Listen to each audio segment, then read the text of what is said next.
about 60 seconds Okay. to shut them down and bring them back up. Okay, thank you. If you'll give me 1 second. Anthony, can I see your face? Telling he has to turn his head and he has to make a face at us.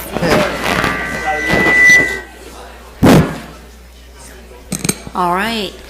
At this time, I'd like to ask Reverend Saunders from Shiloh Church of Orange Park to come up and say our invocation and our pledge. Is the Reverend here? All right. Mr. Davis, would you like to say the invocation? Please rise. Let's bow our head. Dear Heavenly Father, Lord, thank you for being here to be with us here this evening, Lord. Hopefully that we will gather tonight collectively in order to make sound decisions based on our community and more importantly based on our community. Lord, please be with us as we continue to prepare for the launch of the 17-18 school year, Lord. Be with all of our teachers as they are traveling this summer and continue to work to refine their efforts and also have opportunity to relax. Dear Heavenly Father, Lord, thank you for everything that you've done for us in this county. In Jesus' name we pray, amen. I pledge allegiance to the flag of the United States of America and to the republic for which it stands, one nation, under God, indivisible, with liberty and justice for all. Thank you. I'll now call to order the school board meeting for June 29th, 2017. Welcome, citizens of Clay County. I'd like to take this opportunity to thank you for taking time out of your busy schedule to attend tonight's school board meeting. This meeting is our opportunity as your elected representatives to collaborate openly and make decisions that will decide the future direction of our public schools and the education of our children in Clay County. If you wish to address the board, there will be an opportunity to speak for 3 minutes. Please fill out a card which you will find located in the back of the room indicating the specific item, number, or topic you wish to speak about and turn it in promptly. No additional cards will be accepted once the board moves to the public comment section under a presentation from the audience. Your participation is welcomed and appreciated. At this time, we're going to have recognitions and awards, and our first one will be recognize our 2016-17 retirees, Ms. Jackie Corey, the Director of Support Personnel Services. Good evening. I'm honored tonight to be able to recognize this special group of employees who have dedicated literally thousands of years to the Clay County school system. The retiring class of 16-17 has 124 members for a total of 2,578 years of loyal service to Clay County schools. And we know that's going to be hard to replace all that experience and all of that knowledge. There's a certain amount of angst that goes along with retirement.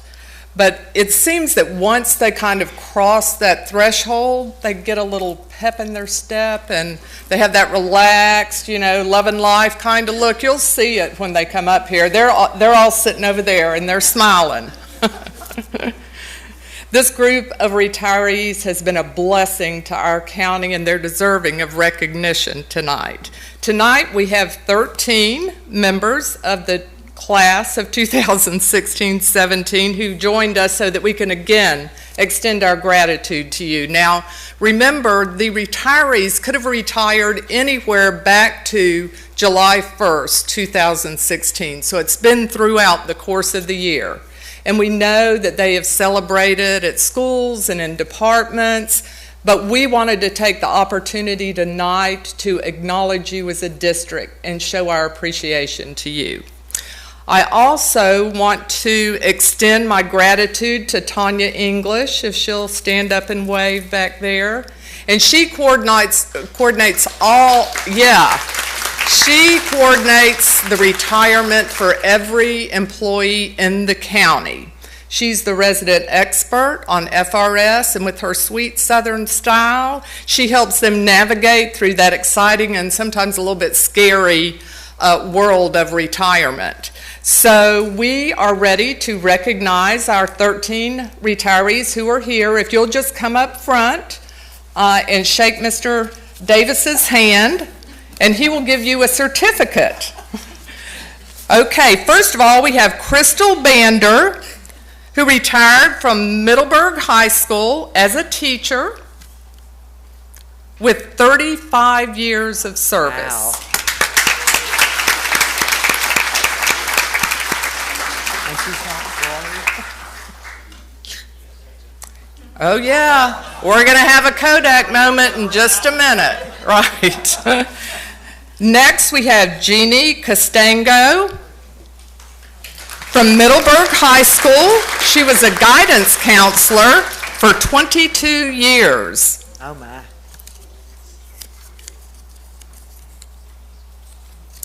Billy Eason from Tynes Elementary, who was a teacher with 26 years.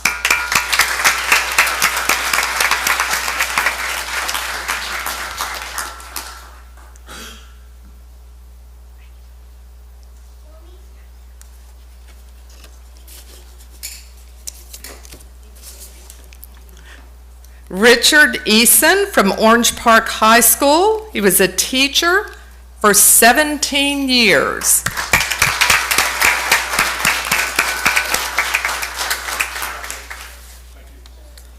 Shirley Forbes from Clay High School, a custodian for 14 years.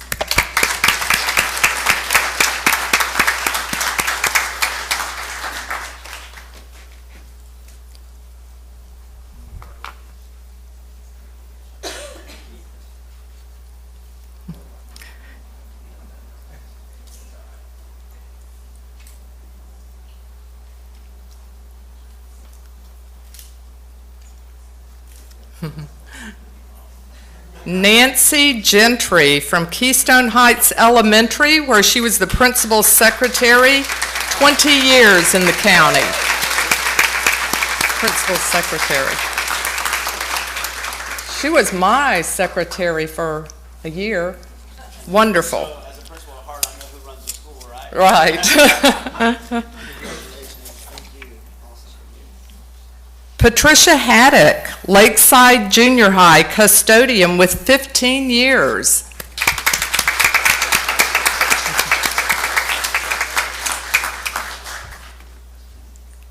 Barbara Hoffman, Middleburg Elementary, principal secretary with 26 years.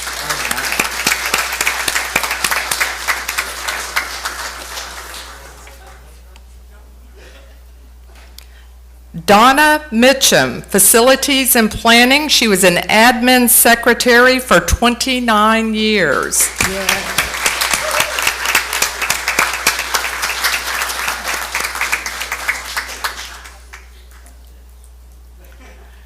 Melissa Morrison, Tynes Elementary, a teacher for 24 years.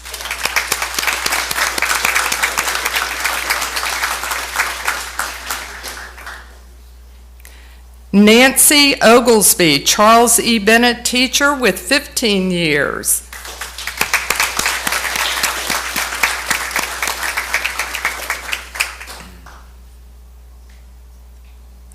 Chong Talley from Orange Park High School, a custodian with 11 years.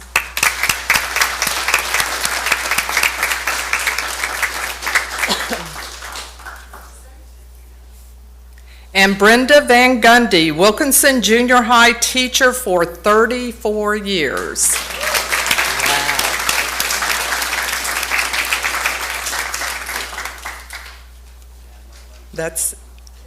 That is our retiring class of 2016-17. Right, if you could scrunch together for a picture.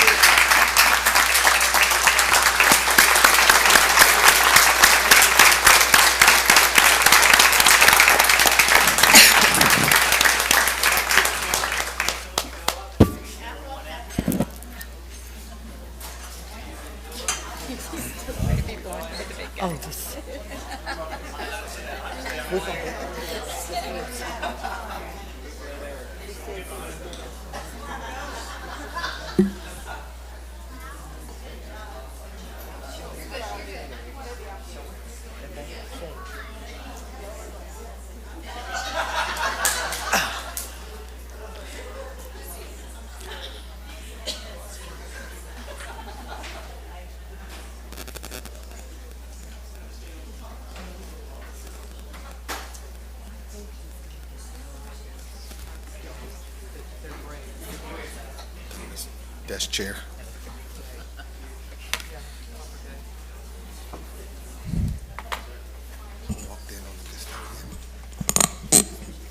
Thank you. 2,578 years. Amazing. We appreciate all your work. Thank you so much. Now we'll have our school showcase. Coppergate Elementary, and Miss Amy Dial is the principal, and she's going to tell us about their wonderful school. Good evening. I'd also like to take a moment to introduce Heather Roche, my assistant principal.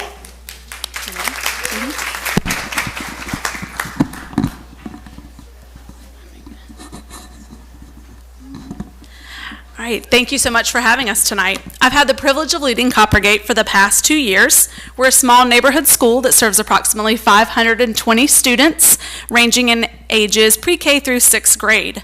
62% of our students qualify for free or reduced lunch, so our staff, faculty and staff, work in collaboration with our parents to ensure that they have everything that they need.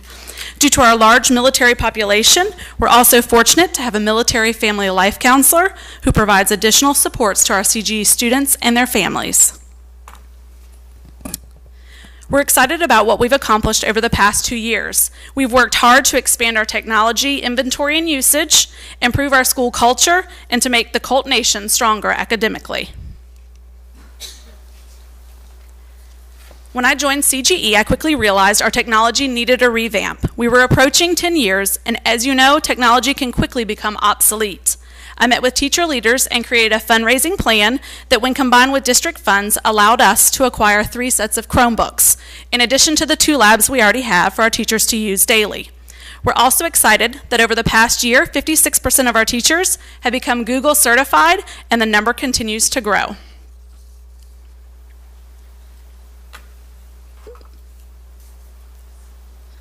Let's try that again. There we go. All right, based on our Insight survey results, Coppergate was identified as being a top quartile school or champion of change. We believe many things contributed to CGE being selected for this honor. We were given the opportunity to join the Foundations cohort this past year.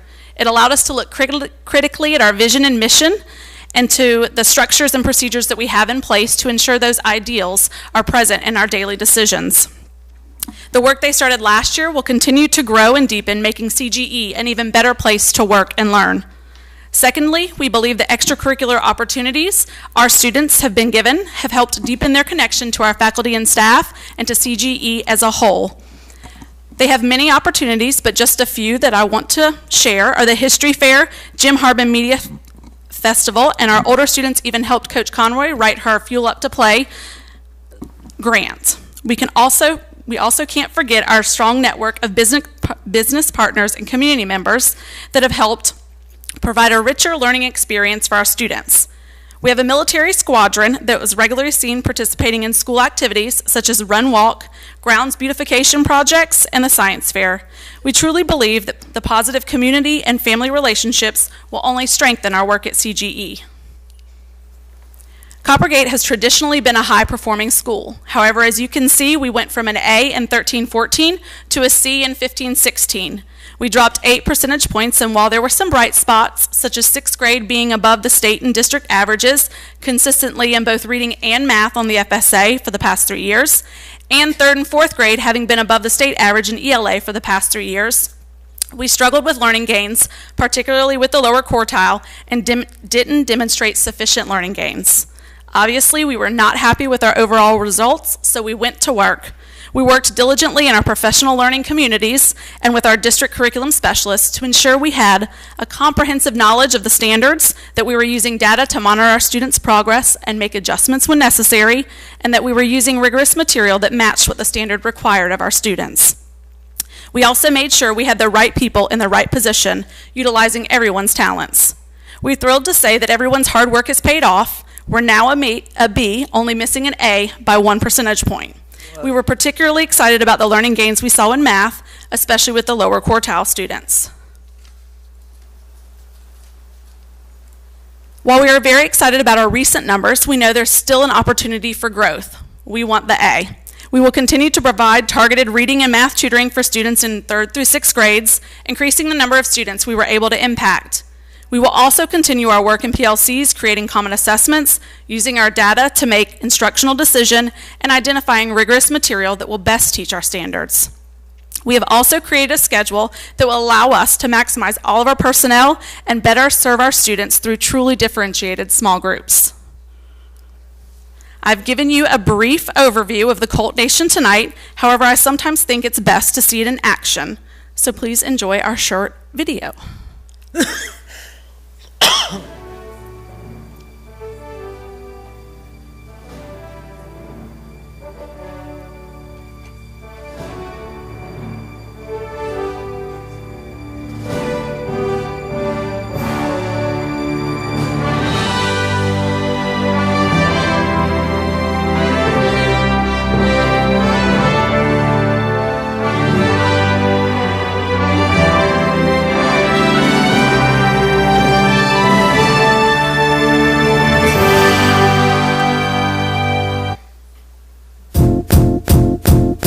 It might seem crazy what I'm about to say.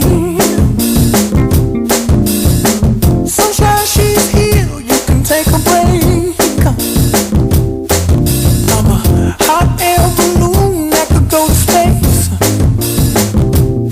With the air, like I don't care, baby, by the way. Because I'm happy. Clap along if you feel like a room without a roof. Because I'm happy. Clap along if you feel like happiness is the truth. Because I'm happy. Clap along if you know what happiness is to you. Because I'm happy. Clap along if you feel like that's what you want to do. Here come bad news, talking this and that. Well, give me all you got and don't hold it back. Well, I should probably warn you, I'll be just fine. No offense to you, don't waste your time. Here's why. Because I'm happy. Clap along if you feel like a room without a roof. Because I'm happy. Clap along if you feel like happiness is the truth. Because I'm happy. Clap along if you know what happiness is to you. Because I'm happy. Clap along if you feel like that's what you want to do.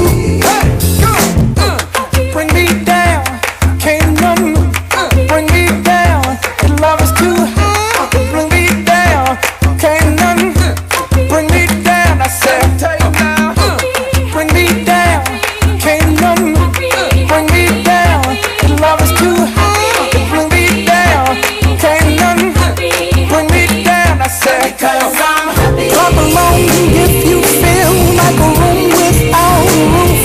Because I'm happy. Clap along if you feel like happiness is the truth. Because I'm happy. Clap along if you know what happiness is to you.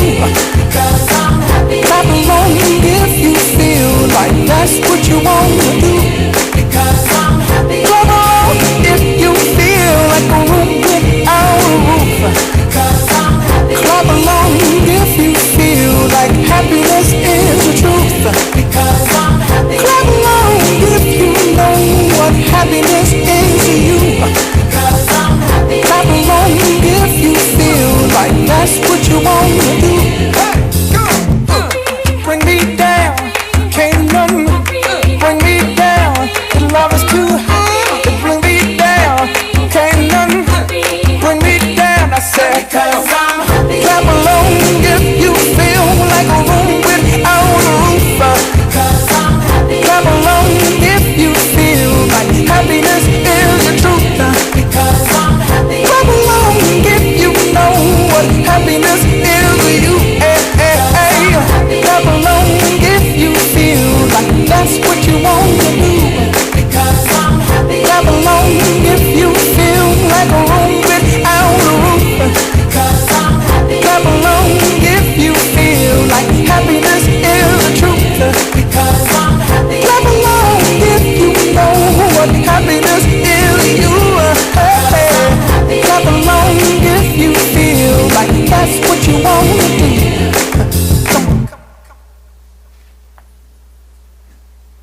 Right, as you can see, our entire staff and community are dedicated to empowering our students with innovative and engaging learning strategies to ensure that they grow to become successful members of the Colt Nation. Thank you again for giving me this opportunity to share a little piece of Coppergate with you. Have a good night.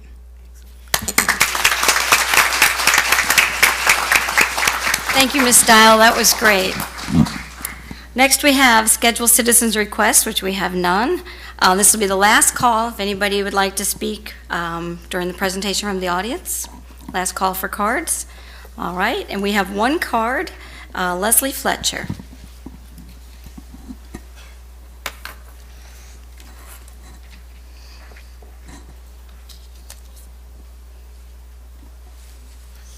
As you just stated, my name is Leslie Fletcher and my address is on file.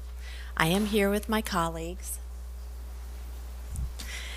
And I've been a school psychologist for 34 years and have had the pleasure to serve 31 of them in Clay County schools. I would like to share with you some of the positives about working here that I have observed over the years. Our school psychologists form good working relationships with their schools and are trusted to provide consultation to teachers and parents.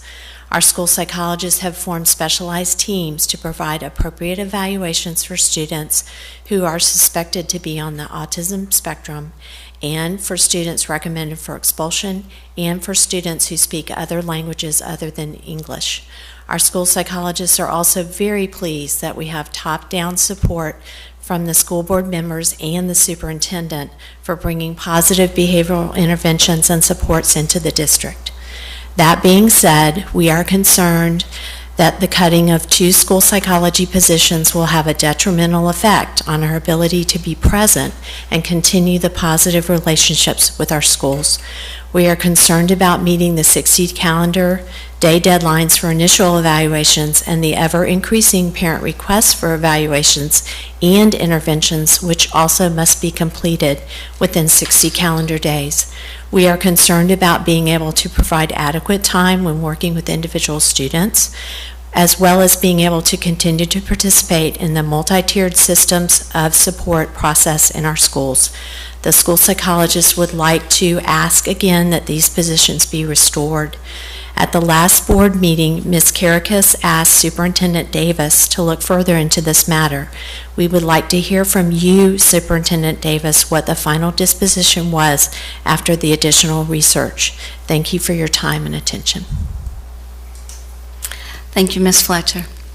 Mr. Davis, would you like to address that?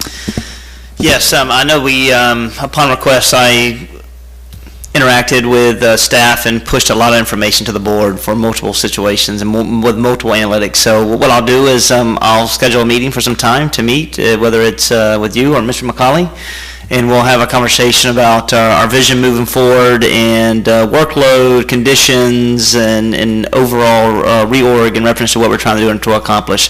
Trust me, we would never and will continue to never put our students in a situation where we don't have additional supports moving forward. So lots of training coming up, lots of different individuals servicing our kids, and looking forward to continued partnered with our current resources we have, internal in the district and external as well. Okay. Thank you very much. No worries. Thank you, Ms. Fletcher. At this time, we'll move to the adoption of the consent agenda. I'll entertain a motion. Move approval. Oh, except, which, were there any items Oh, pulled? I'm sorry, with the exception of items pulled to discussion C4, C7, and C15. Moved approval, except for the 3 items that were pulled. All right. Second. Was that you, Ms. Condon? Yes. I have a motion by Mrs. Studdard, a second by Ms. Condon. Any discussion? All those in favor say aye. Aye. Motion carries 5-0. Our next item is the CCEA update. I know Ms. Paiva is not present. Is there anybody here to speak on her behalf? All right. A CESPA update. Is there anybody to speak on behalf of? Are you speaking on behalf of Ms. Dixon or Ms. Paiva? I'm just going to speak on behalf of both. Okay. My name is Betsy Reger, and I'm the new service unit director, so the new Tracy Butler. That's I just right. wanted to introduce myself to you all. Ms. Paiva and Ms. Dixon are not here tonight, but I look forward to working with all of you. It's nice to meet you. Thank you very much. Madam Chair, Yes. some people didn't, their window did not pop up to vote. Oh, I refreshed it also or something. Ms. Studdard and Ms. Bolos. and mine, right. So the refresh is it, there's a key, The F7, if you have that. We don't have that anymore. How do we? What's the refresh button for the computers? It's not F7 any longer. F5. F5, she said. We don't have function keys on these. If you just click where the half circle is by the, that won't work. Mr. Bunkley, would you mind coming in helping? Thank you. I've hit the refresh circle and it's not working.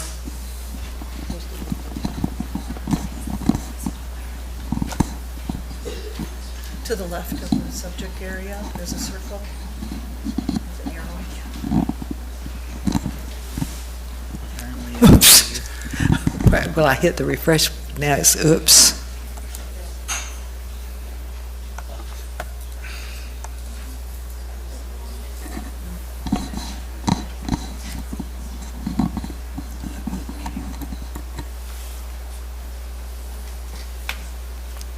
Where's-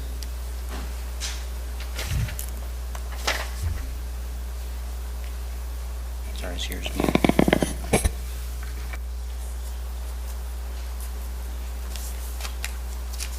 It's on page 4. Go to page 4.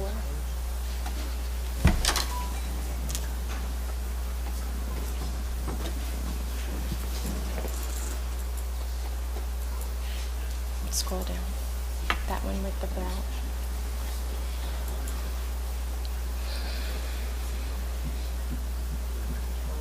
Ms. Garrigos, could we take a quick recess while we're working on this? Yes. Okay, thank you. We'll take a 5-minute break.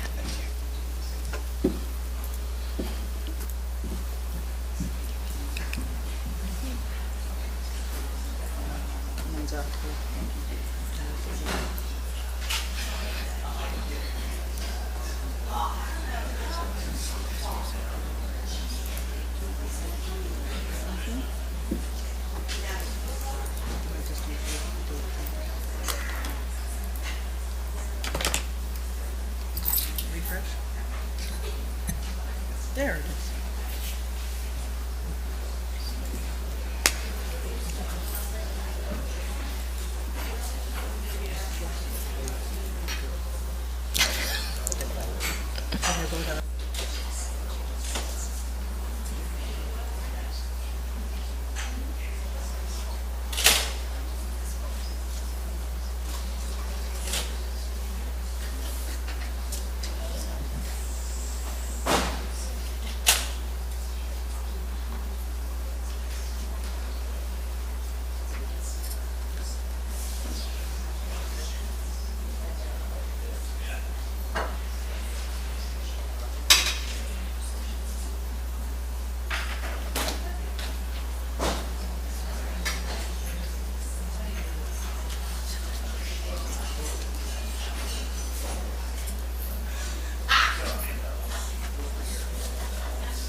Merry Christmas. For my homework.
Mr. Bunkley? I need help.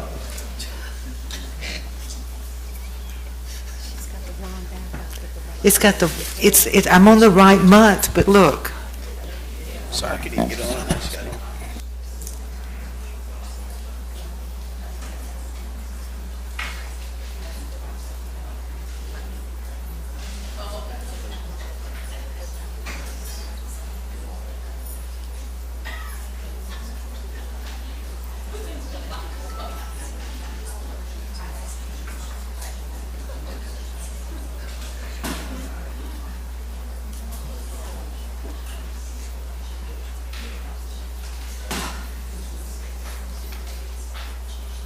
All right, are we ready to start? We'll have our superintendent's update and presentations. Mr. Davis? Okay, before I start, I'll ask Mr. Owens to please come up from the American Heart Association to give us a quick update of where we are, and then I'll transition to my presentation part of it. Thank you, Mr. Owens. Good evening, everyone. Very excited to be here today, and I first want to start off by saying thank you to you, Mr. Davis. Your incredible support for the American Heart Association is absolutely second to none. And we truly appreciate it because our mission is to help save lives, and more specific here in Clay County, what's the impact on how we can do that. To Ms. Dennis, and Terry Dennis, who's not here tonight, her support through everything we've been doing in our partnership has been tremendous. And to Mr. Wingate, I didn't see him here tonight, but I want to be sure to recognize him, as we've been working with him for quite a while now. And to you, the board, for hearing us tonight and supporting the American Heart Association. Tonight, this is focused on saving lives tonight. Our youth market programs, our elementary and middle school programs are aimed as such. They include that fundraising component, and we appreciate, Mr. Davis, your presentation on it at the meeting before last. That being said, this night is leading to what will be a night that will literally translate to lives saved on August 3rd when a vote occurs. But let's actually start right here. So tonight we're here to talk about hands-only CPR training and what that might look like if we included it for our high schoolers as a part of their graduation, part of their high school curriculum. So let me make sure I can work the thing right here. Yeah, we can do it. Okay, so there are 350,000 out-of-hospital cardiac arrests every year. So outside the hospital, people going to cardiac arrest, 350,000. Of those, only 10% survive, which is a number that we really hope to change. So our research came out a few years ago where we decided, and we found through the research, that hands-only CPR was as effective as giving it without rescue breaths. So if we can avoid, possible disease transmission, if we can just focus on the compressions and get this training out, what would that translate to? What would 10% increase to? So we started the idea to take it nationwide. Well, Florida was the first state to consider it, and it did not pass in state legislation. Since then, 37 states have passed it into statewide curriculum. We are the only state in the Southeast that has not passed it into statewide curriculum. So Alabama, Mississippi, you name it, they have it in place. And we're the peninsula, so it makes it even more obvious. I always have a saying that's been near and dear to my heart as I grew up in my family, and it said, when you pray, move your feet. My dad always said that. So in Florida, we've been working county by county to try and make hands-only CPR training graduation requirements. So since summer of last year, summer of 16, the first county to vote it in was Miami-Dade. Miami-Dade was followed by Hillsborough. Hillsborough was followed by Broward, followed by Orange, and that was it for 2016. Now 2017. Nassau County voted it in January. Duval, yes, they jumped right in. I kind of beat y'all to the punch there. They voted it in May. I tried to beat them. And so Duval voted it in, and so now we're here. And so you would be the 7th county in Florida to vote this into place. That's the information I want to give you up to this point. We have a video that's going to illustrate the impact of this, and it's less than 4 minutes, but there's 2 different stories in this video. So if you could please watch this, this will tell the whole story.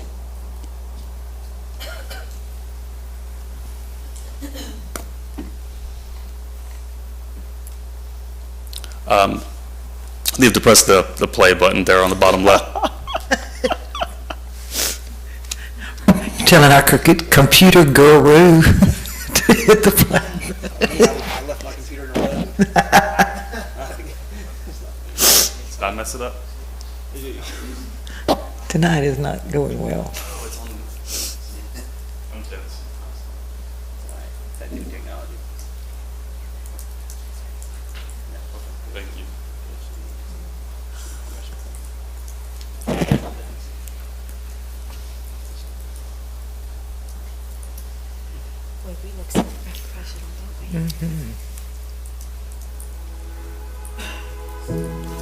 My name is Jim from South Louisiana. Lost my son Bert to a sudden cardiac arrest on July 19, 2012.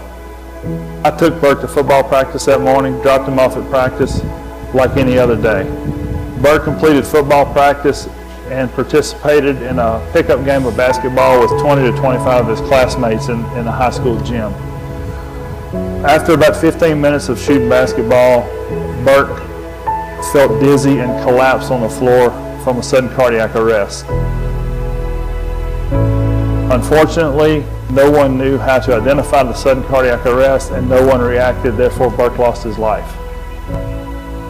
The state of Louisiana recently passed a law called the Bert-Cobb Act that will require high school students to be trained in first aid and CPR prior to graduation. This legislation will empower future generations to be able to react and respond to medical emergencies, whether it be on campus or in their daily lives outside of school. Passing of this legislation will not bring my son Bert back, but it will help prevent this from happening to other families. Thanks to the hard work of the American Heart Association and their volunteers, this legislation will save lives.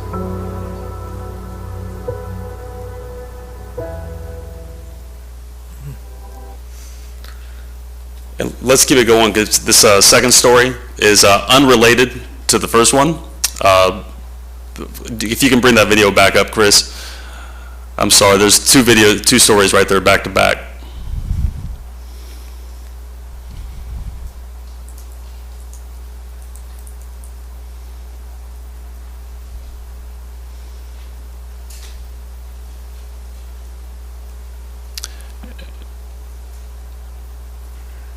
Well, in that case, what I'm going to do is just tell you what the outcome was. In the second story, it's a story unrelated to the first, and it happened in rural Tennessee. And there was the Hall family, and mom took their 5-year-old out to the pool with a life jacket on. It was more like a puddle jumper type of life jacket, and left him to play in the pool, and she may have walked away for just a brief couple of seconds. It was enough for him to have gotten out of the life jacket, and he drowned at the bottom of the pool. She screamed, the video on this, and I'll be sure to email it out so you can see the story. She screamed, and her high school son heard the scream. And luckily, he had happened to have hands-only CPR training as part of his graduation curriculum about a month before that happened.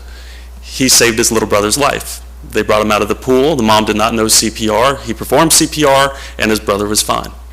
So the polarity of the two outcomes between those two stories is everything that we are talking about.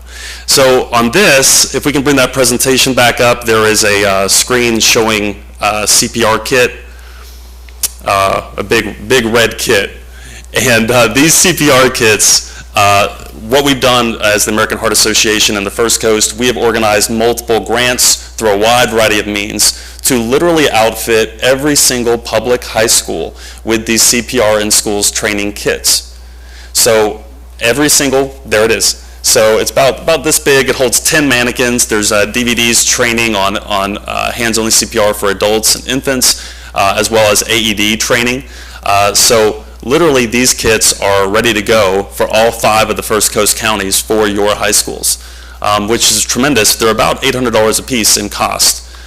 On that note, there is no cost to the district to implement these kits. In fact, these kits are already in the district's hands and ready to go. So as we look at this, that's kind of a breakdown of it. The next slide here has a list of what next steps would be for the next school board meeting, hypothetically going it in. And here we go. I'm the one that has the power. I know. Yeah, you guys are like, all right, I got it. Sorry. So if it was voted in at the August 3rd school board meeting, a potential date that we've identified is August 10th. and that's when we would have a trainer come in to lead it in service with those teachers designated by the high schools that are going to lead that training. So they would be trained in what to teach in this hands-only CPR, and they'd be able to have the kits to implement this. So 7 kits are currently in place. We had 5, and we got an additional grant together before the end of our fiscal year tomorrow, and managed to send 2 more kits over. And again, I wanted to outline that there was no cost, because obviously from administrative, that's the next question. Yes, we want to save lives. Yes, we want to make an impact. What's the cost? There is no cost. So this, as part of our partnership, we've had a tremendous impact on multiple levels. And that being said, are there any questions that I can answer for you while I'm up here? Any questions of the board? No. Thank you, Mr. Owens. Okay. All right. Thank you very much for your support, y'all. Thank you for the partnership with our district. We appreciate it. Thank you, Mr. Owens. I appreciate it. I'm going to come and get that clicker so that I can see if we can get my presentation up. Painful. Thank you.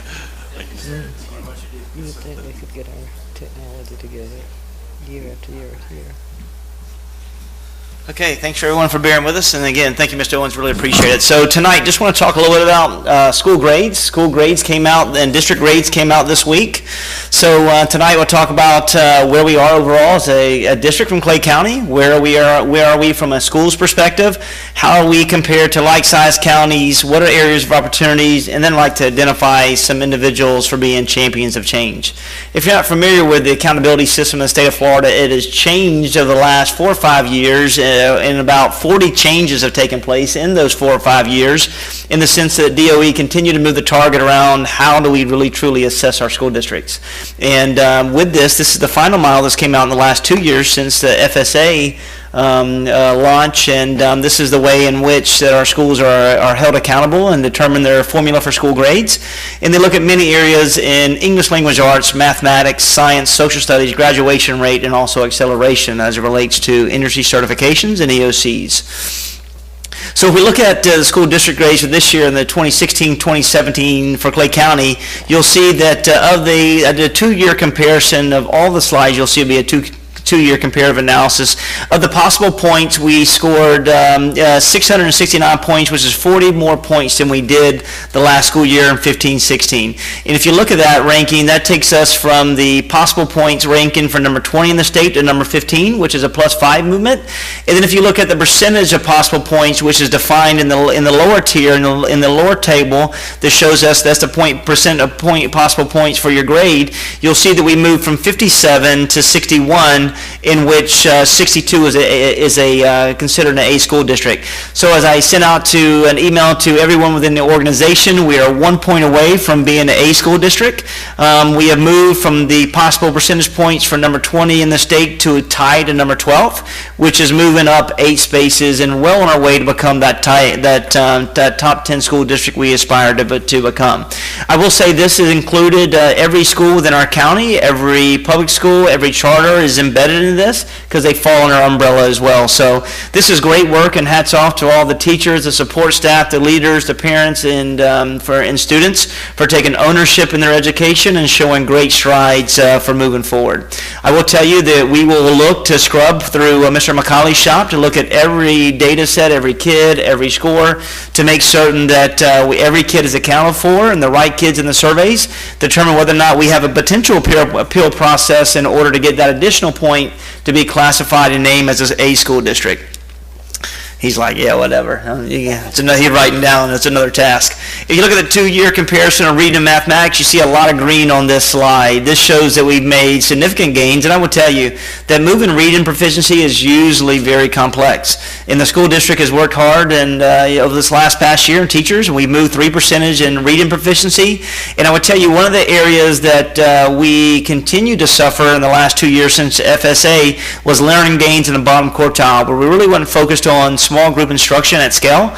And I would tell you a real push in the last 4, 5, 6 months for us to really work at small group instruction, to be very intentional about who we work with, what we work with them with supplies, materials, in curricula, and maximizing human capital. And you see great gains as it relates to reading gains in the area of literacy, and in our bottom quartile made significant gains as well. If you look at that chart to the right, that first one, we have moved from the biggest growth you'll see is that from the reading learning gains, we moved from 23rd in the state to 8th in the state, which is a significant accomplishment.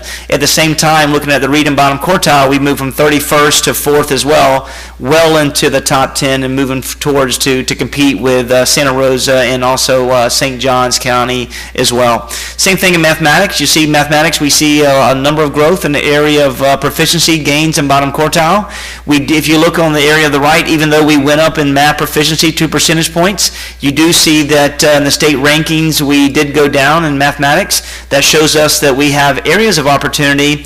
And what's kind of interesting here, you see in the state rankings that in mathematics we're around 12th, 13th, and 18th, but you look at literacy, and some of our literacies are in the top 10.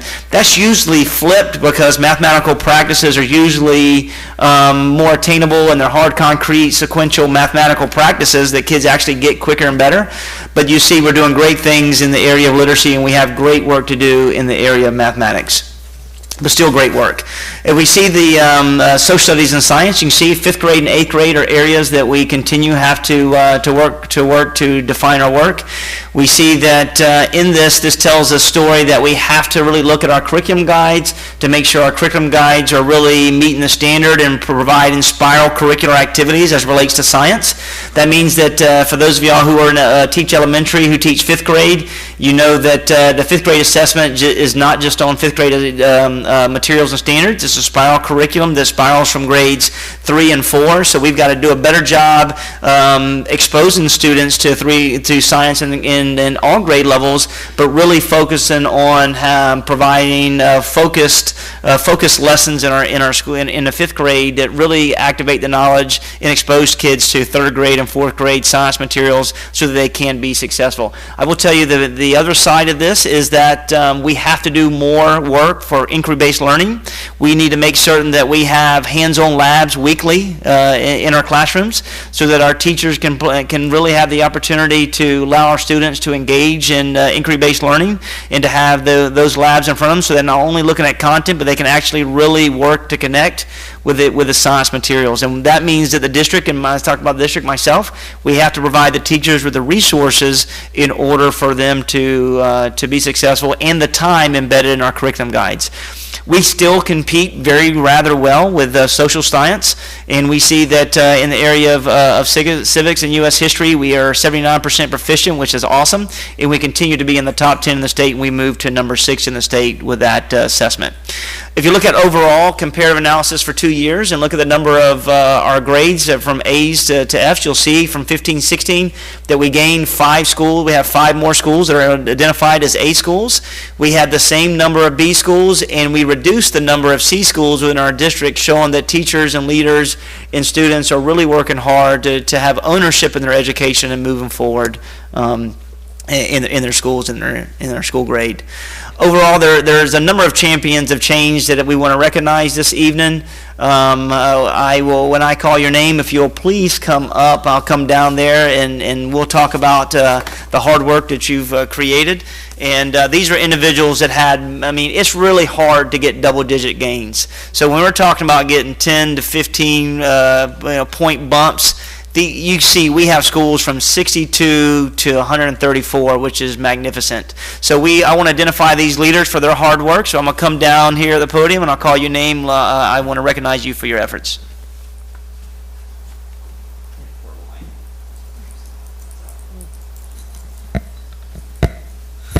Okay, so the greatest gains we had this year in our county is Ridgeview Elementary School. Miss Tracy is not here tonight, but she had a 134-point increase, which is greatly significant. Oh, sorry, we have an assistant principal. If you please come up, let's recognize Ridgeview for their hard work. Thank you so very much. I left it up there. Yes, ma'am. I'll give it to you. It's right up there. Second highest gains is Lake Asbury Junior High School, and that's Miss Becky Murphy. Also moving 2-letter grades from a C to an A. Wow. The only school that moved 2-letter grades. Congratulations. And she's kind of rubbed it in on me because I challenged her when I got here, and she called me and she goes, "How about that?" And I said, "Yes, ma'am, whatever you need." Another individual who moved his grade and continue to do great things. And when you're at a high-flying school that has really fluent kids, it's really hard to move the needle. And this individual has done it in the last 2 years, and at Patterson Elementary, this is Mr. John O'Brien.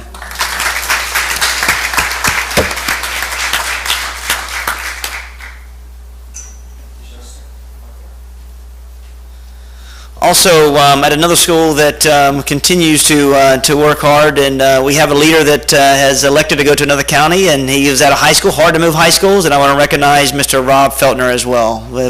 He's not here tonight, we want to recognize him as well. Again, Orange Park Elementary School, for everyone wants to go to this school. We have lotteries, we have excitement, and again, this school moves 76 points, which is hard to do, and we want to recognize Mrs. Carol McCullough for her hard work.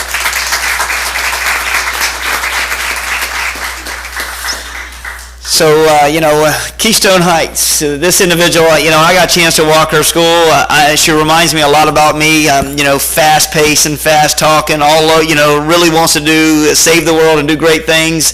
I called everyone up here individually to thank them for what they've done. I called this individual, and I tell you what, she is so proud of not only of her school, but so proud of her community. And I'm excited about her future in Clay County, and that is Melanie Sanders.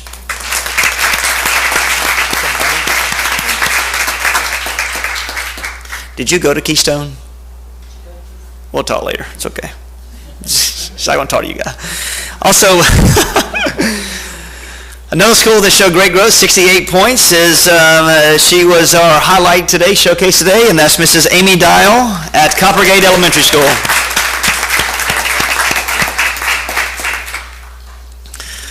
Okay, also Fleming Island Elementary School had great gains, 67 points. Mr. Archibald is not here tonight, but we recognize him, and we will send him his certificate, and we'll give him a round of applause as well for his hard work. Lakeside Elementary School, I tell you, every single day he comes to work, he's ready to make it happen, consistent, and worked hard, 66 points increase, and this is Mr. Jeffrey Shively. Thank you so very much.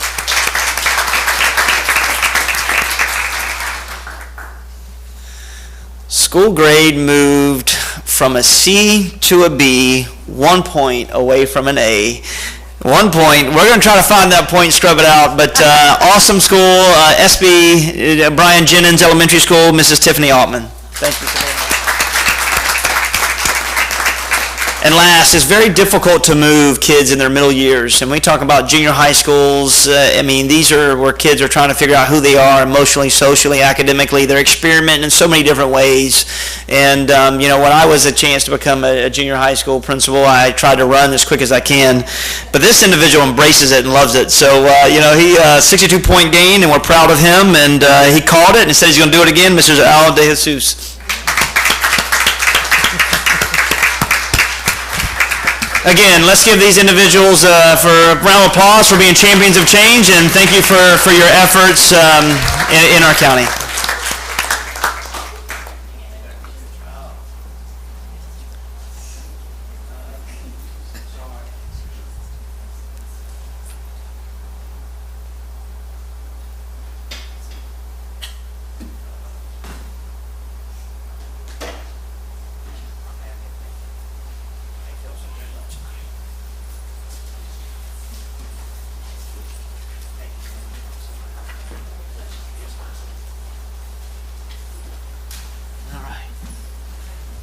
Either a headset or a portable microphone.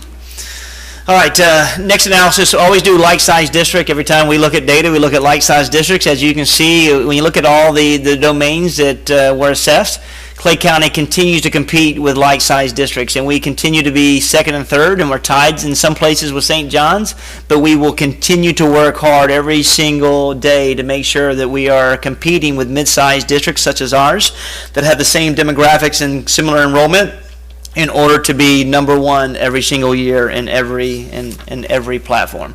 If you look at this slide tells us areas that we've had gain, pluses or minuses. It really tells us that we have work to do in reading in junior high school, in elementary and 6th grade, and also 10th grade as well. We really have some work to do in mathematics in 7th and 8th grade, and then science is the area that we need to continue to focus on. But nonetheless, we see a lot of green, which is positive movement, and nothing but identifies the hard work that our staff has put forth in order to improve student achievement. And then, so with all this said, there's areas that we'll continue to do. How do we continue to have this systemic change to make this, to move Clay County to an A school district? Well, we just launched and completed our Leadership Institute, where we provided intense professional learning and development to every one of our principals, vice principals, and assistant principals that was truly driven on content, that was focused on how we better understand the shifts of our standards in mathematics and literacy, and diving deeper to understand core curriculum and moving forward to be successful. We will continue to offer summer professional learning, and individuals told me if you offered it, that may not fill up because people are on vacation. We are packing every session to the max with our teachers. They're really excited about our new core initiatives and moving forward. Also, we'll continue to look at curriculum guides and frameworks in our learning management systems to allow more for differentiated instruction and more supports, as we talked about with inquiry-based learning labs. And then we're going to do a better job next year of tiering our schools to identify what schools need support and who needs support, so we can leverage using our specialists and our district staff in order to go in and work side by side our leaders and our teachers to improve teaching and learning.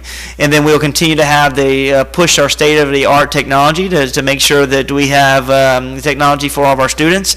And then we're going to work to partner with the University of Florida Lassiter Center for our coaching model to ensure that every one of our leaders in our school district is trained to be an instructional coach, so they work side by side teachers in order to move forward. So lots of things are happening, and we're excited, and we look forward to a great opportunity. Last slide today was a launch for Elementary Y. And Dr. Kemp's not paying attention, but here he is. He did a great job with him and his staff. If you can't see it, really, I mean, he did great work, and you can't see, but he's got a little funny expression on his face. But nonetheless, the school board was there. We had a great opportunity. We got to keep our shovels and our hard hats, and I think Ms. Condon brought her own hard hat. She was ready and prepared, and then at the end of the day, what a great historical launch today to School Y. But ultimately, Dr. Kemp knows that we have to be under budget, and I'm pointing at him here, and we have to be under budget and on time, and that's why he gives me the look. But nonetheless, hats off to you, Dr. Kemp. You did a magnificent job today, and thank you. This is my showcase. I want to see the picture of you up on that big machine. Risk management called me today and said they do not want to talk about it. Just kidding. Did you see the big? Can you see? Oh yeah, is that it in the back? Yes, ma'am. That's one of them. He got up on it and pushed a pine tree down.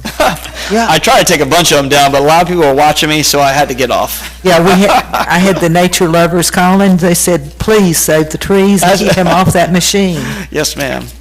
Well, thank you, and excited about our school grades and look forward to our work moving forward. All right, thank you, Mr. Davis. We move into our discussion agenda. The first item we have is the contract with Southern Strategy Group. Before we move into it, I think I'll just give a little background on it. We all got an update. It's on the backup. This contract came to us from the previous superintendent, Mr. Van Zant, in the school year 2015-16. It passed with a 3-2 vote, and it came again last year with a 3-2 vote. So, Ms. Bull, I guess just because you're new, I would just give you that little background. Ms. Gilhousen, you put this on, so I will let you go ahead. And do we want to entertain a motion first, Sure. and then we'll have discussion? I can make a motion. I move that we renew our contract with Southern Strategies for the 17-18 school year. All right. I'll second. I have a motion by Ms. Gilhousen and a second by Ms. Condon, and now we'll have discussion. Sure. I think it's important that we have a steady presence in Tallahassee through legislative session.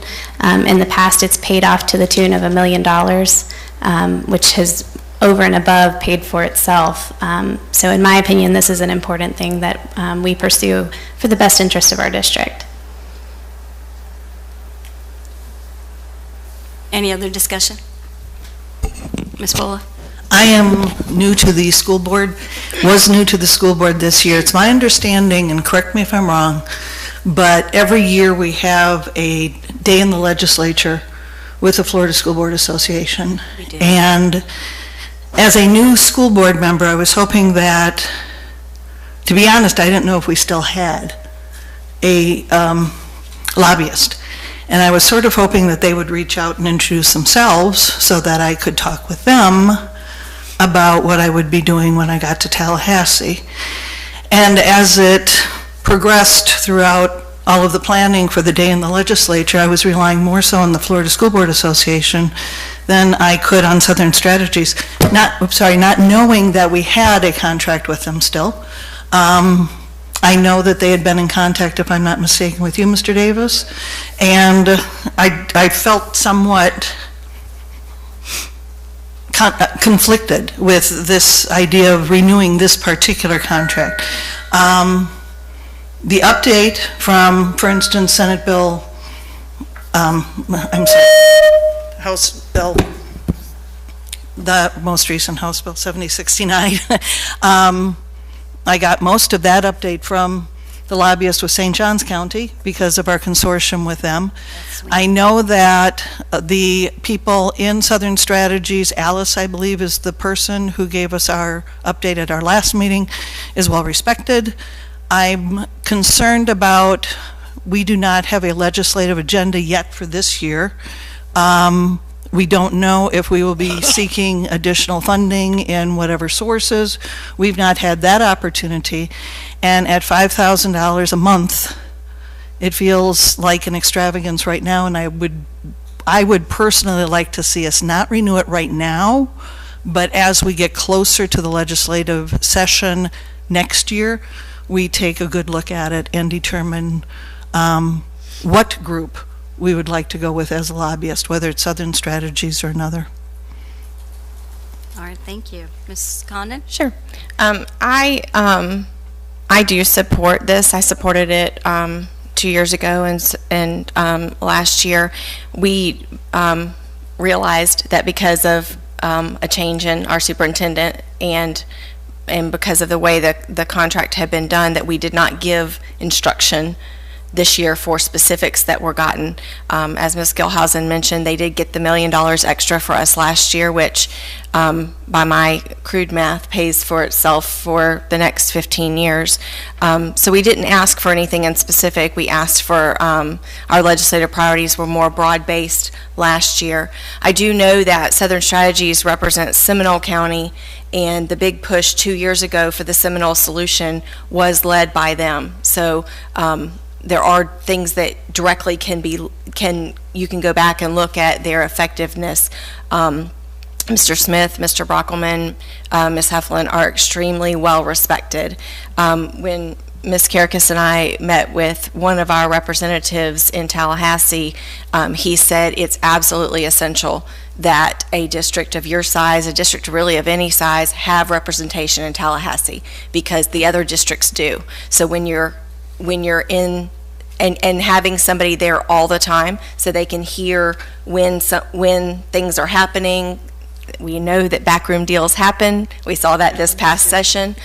So I think that that's important. I hear your concerns. Legislative session is early this year. It is in January. They're starting committee meetings, I believe, in September. I would like to see us renew it. I would also like to see us come up with some very specific goals, working with our superintendent for some things that we asked for. Our county commission, our Clay County Commission, had a different lobbying firm represent them, and they had a specific list that they gave to their firm, and they got almost everything on their list by having that. So I do think there can be good gained from the right group with the right strategy, but I understand your concerns as well.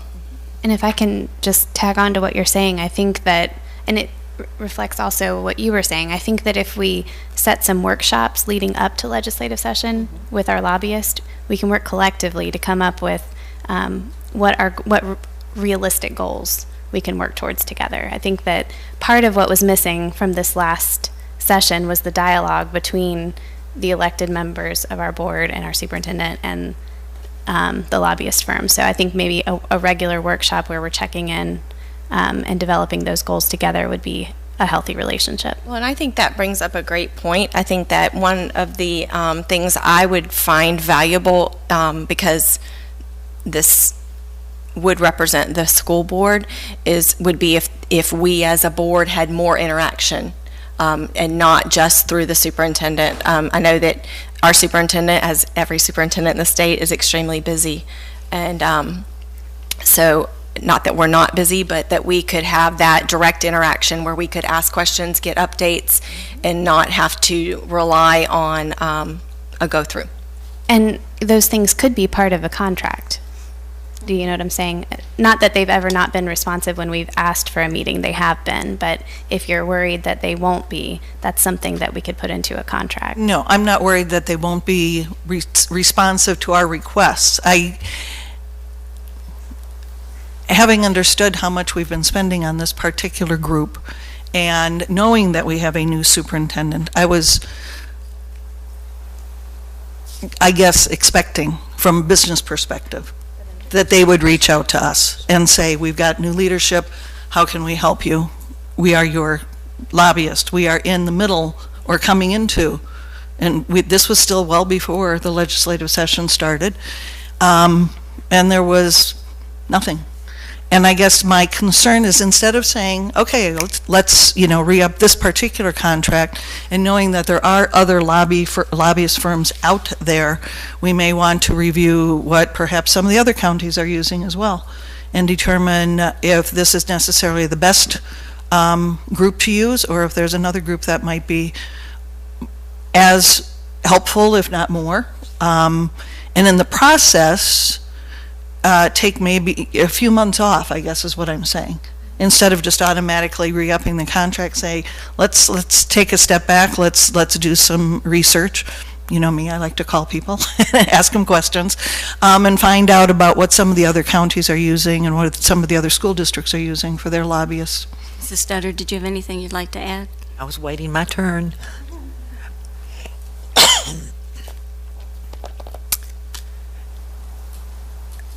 Ms. Bola brought out some good points, and I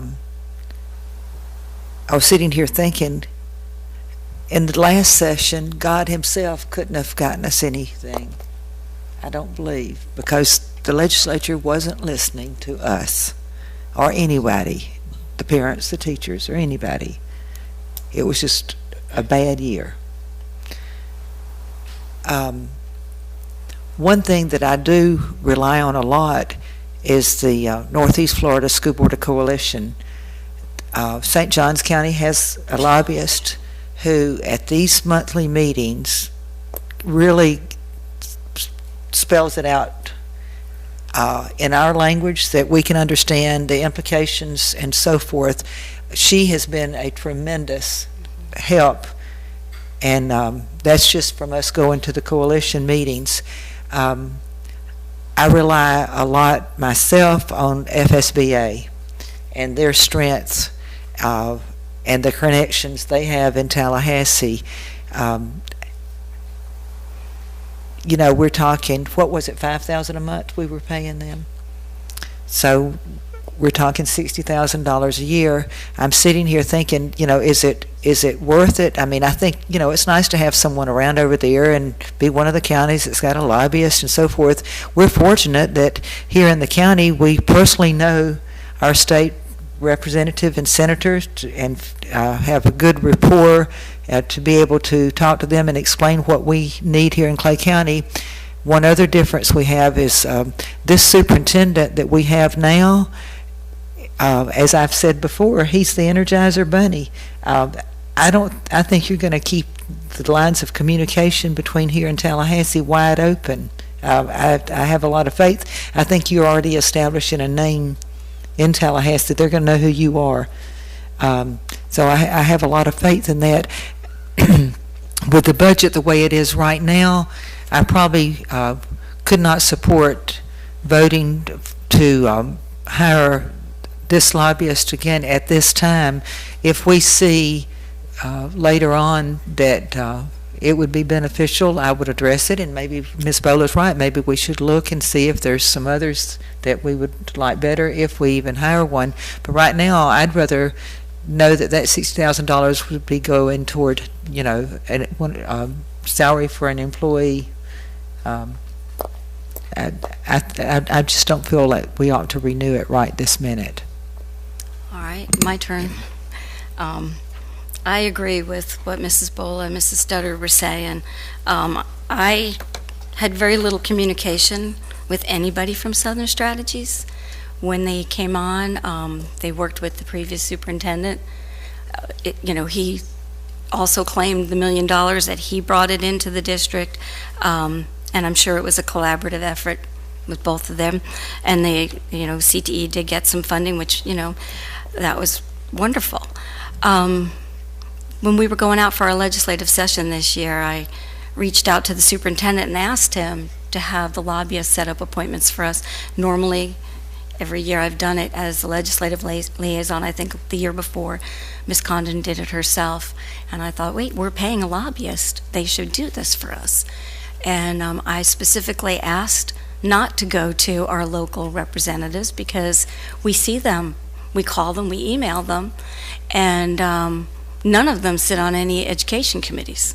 And yet, Ms. Condon and I went to all three of our representatives, as well as three others, and it was a very good day for us of lobbying, which it was no different than other years when we've gone out by ourselves. And I set up appointments. One year, when Mr. Farrell was on the board, we had 12 appointments set up. We broke up into 2 teams. You're about walking and to death. we hit everybody, and our message was heard. And I agree. I rely heavily on Beth Sweeney from St. Johns County when we have our coalition meetings. And, she gives us the insight on what we really need to focus on, more so than the lobbyist group. And Ms. Condon and I asked them to come and present, and they did a very good job of presenting, and I appreciated that. And I think, for what we're paying, I expected a lot more service. So our superintendent has made a name for himself. He's been, the DOE, the Commissioner of Education, has appointed him to leadership in education, is it? Yes. And you're one of 4 superintendents in the state of Florida that have been chosen for this. Yes, ma'am. So he's already making a name for himself. As Mrs. Studdard said, he's full of energy and he's going. And, personally, $60,000 a year, I'd rather give a stipend, a legislative stipend to our superintendent, let him put some kind of proposal together of additional work that he's going to do on top of everything else, and not make Mr. McCauley do it. And do it himself. But I would rather see us, we all know our local representatives. We now, this year, I was out, more than just the one, several times. One of the days was our day in Clay. Which, it was set up outside, but, we ran inside and we were able to see people, as well as emailing and, So I think it falls upon us as board members and our superintendent, and I agree with Mrs. Bola. I didn't support it the last 2 years, so I think it's probably, no surprise to both of you that I'm not a fan of this. And I'm not putting them down. They did a very good job when I did finally get one-on-one time, Ms. Condon and I with them. So is there any further discussion? Is anybody interested in asking the superintendent to bring back some kind, and I don't even know if the superintendent would be interested in, really upping your lobbying, I don't even know the correct word for this, but, do something on like a monthly basis where you're designating a day or something to go out to, meet with representatives and work or something on it. I don't know if it's something you'd want to do, and I don't even know if it's something the board would want.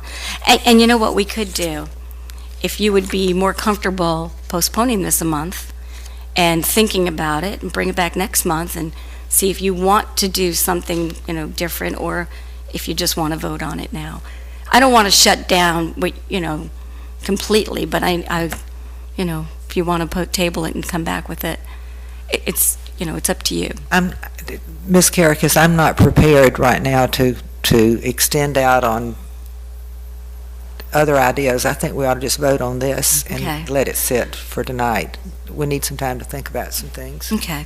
All right, is there any further discussion? All right, having none. I had a motion by Ms. Gilhousen, a second by Ms. Condon. All those in favor say aye. Aye. All opposed say no. No. No. Motion fails 2-3 with Mrs. Bola, Ms. Studdard, and myself.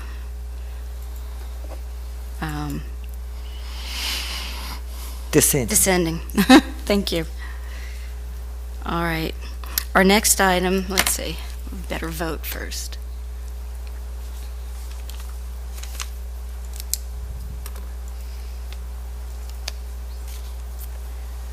All right.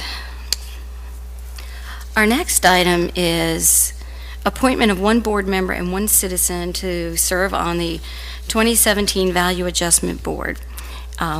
I put this on there because it had to be put on. Ms. Condon, you're actually the one appointed to it, and I continue out the remainder of this year. I think we'll probably meet one more time. You only meet twice. And in September, when they meet again, you'll be the one to go. Every year, it's been Mr. Scott Roberts from Keystone, but nobody's reached out, and I don't think he hasn't been available to participate to some of these meetings. So we don't have to appoint anybody tonight. We have to do it at the August meeting. But I'd like each of us to look around. It has to be, if you look at the backup, it has to be a business owner who lives in Clay County. The County Commission has Mr. O'Connor, who owns O'Connor Development. So if we could come up with somebody who might want to sit on it, it's 2 meetings a year. It's not, there's not a whole lot of backup and a whole lot of work to it. But I've asked several people, and each of them have said no. So you want us to just be thinking of a business person that might want to serve? That would be good. And just, if you have somebody who would do it, bring the name next month. Ms. Bush, can we ask you to put this back on the agenda for next month, and we'll address it then? Thank you. All right, so this item is going to be tabled.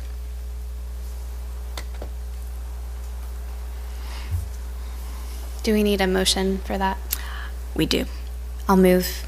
Also move. I'll second.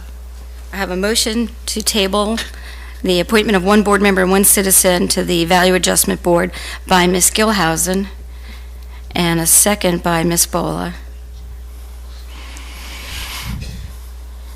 Any discussion, any further discussion? No, all those in favor? Aye. Aye. Aye. Motion carries 5-0. The motion was to table this item?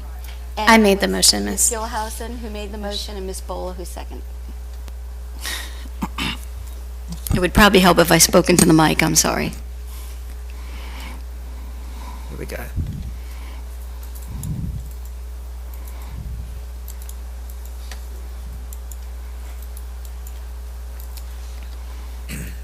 And even, Mr. Superintendent, if there's anybody you know that is a business owner that lives in Clay County that would sit on this, we could use the help. Yes, ma'am. I'll think about it. If I have any ideas, I'll shoot it to the board via email for consideration.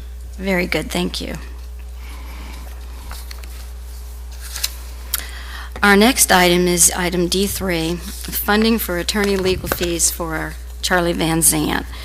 I put this on here because our school board attorney is not authorized to put something on the agenda, and he contacted me and said that some bills had come in that he felt that we should not be paying, and I'll let him explain it as to why. And they deal with the ethics complaint that was brought against Mr. Van Zant.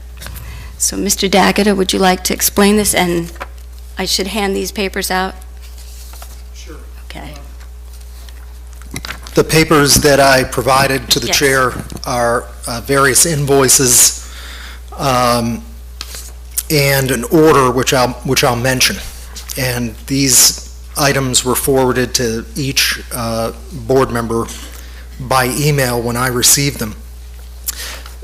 To be clear, what my intention here is to have the board decide that which it must decide, and that is whether it pays for the legal fees at hand. To provide a bit of context, this was a plagiarism charge before the Commission on Ethics. It was filed in August 2016 under the Public Officer Code of Ethics, Section 112.313. The two charges were misuse of office and using private information to obtain special gain. And it's my understanding that the special gain would have been certification and a stipend that comes with it. The matter was dismissed by the Commission on Ethics June 14. This came to my attention because I had been presented with outstanding bills from a law firm representing Mr. Van Zandt. I observed that the district had paid, by the time it came to my attention, $2,756, and it had not been brought to the board. It's my understanding of the law that such a matter must be brought to the board because it is the board that has the power of the purse.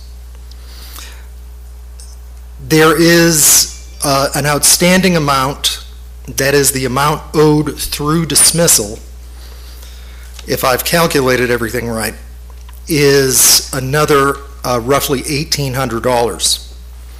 That would bring the total to roughly $4,600 from the point of the complaint to the point of dismissal.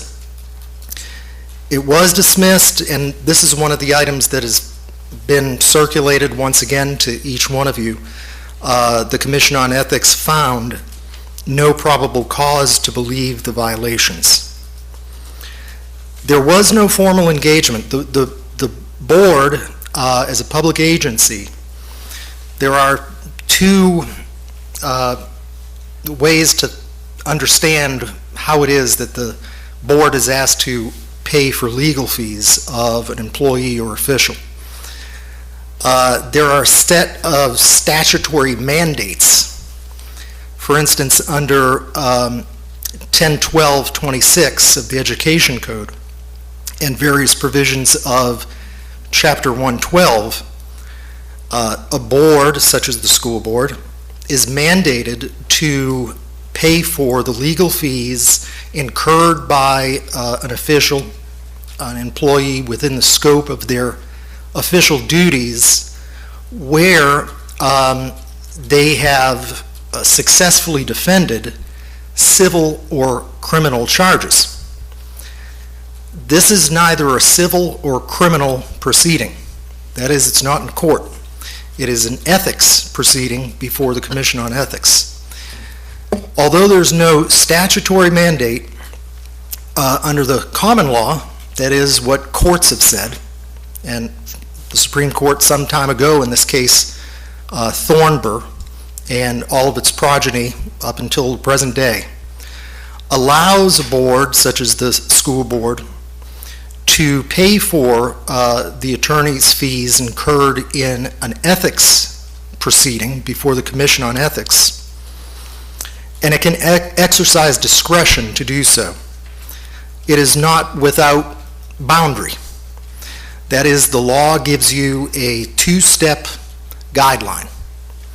The board must ask itself, were the charges, was the proceeding itself, did it arise out of or in connection with, was it in connection with the performance of official duties? If yes, the next question is, did the performance, the activities alleged, serve a public purpose? There are cases that go every which way, where boards make a decision under that two-step or two-prong analysis, and courts find that the agency was wrong. And there are others where courts support the agency conclusion, whether that conclusion was, yes, we pay, no, we don't. This is all to say that, to put a finer point on how the question was presented by the chair, the board itself has discretion, and no one else can decide it, not me. It is you as a board to decide and exercise your discretion whether or not to pay. All right, thank you, Mr. Dagda. So that's the bottom line. We're not responsible to pay for these, but we have the discretion to pay for them if you choose to. I have a question of Mr. Dagda, if I may, Madam Chairman. Now, there were a couple ethics complaints, and I don't want to be confused on this. One dealt with an ESE situation. That is not Office of this. Inspector Is this- General. Excuse me? Office of Inspector General was the ESC, and the plagiarism, that was the first thing. And that, Mr. Dagda explained, did fall within the scope, and that was Right, paid. and that's the thing, that was district and within scope, and we certainly should pay for any legal work with that. But you're saying that this is strictly dealing with the plagiarism ethics complaint? That's correct. So I've confirmed that this only deals with the plagiarism complaint that was filed in August of 2016. I haven't looked at or analyzed anything dealing with the ESE. Okay. Of course, there's argument. That's not involved with this at all. So this was filed in August. When was this a firm hired? Well, the firm was hired sometime after August 2016. The first thing that I looked at was for an engagement. That is a contract. Nothing wrong with a contract between the board and the firm, but there was no contract, of course, because it never came to the board.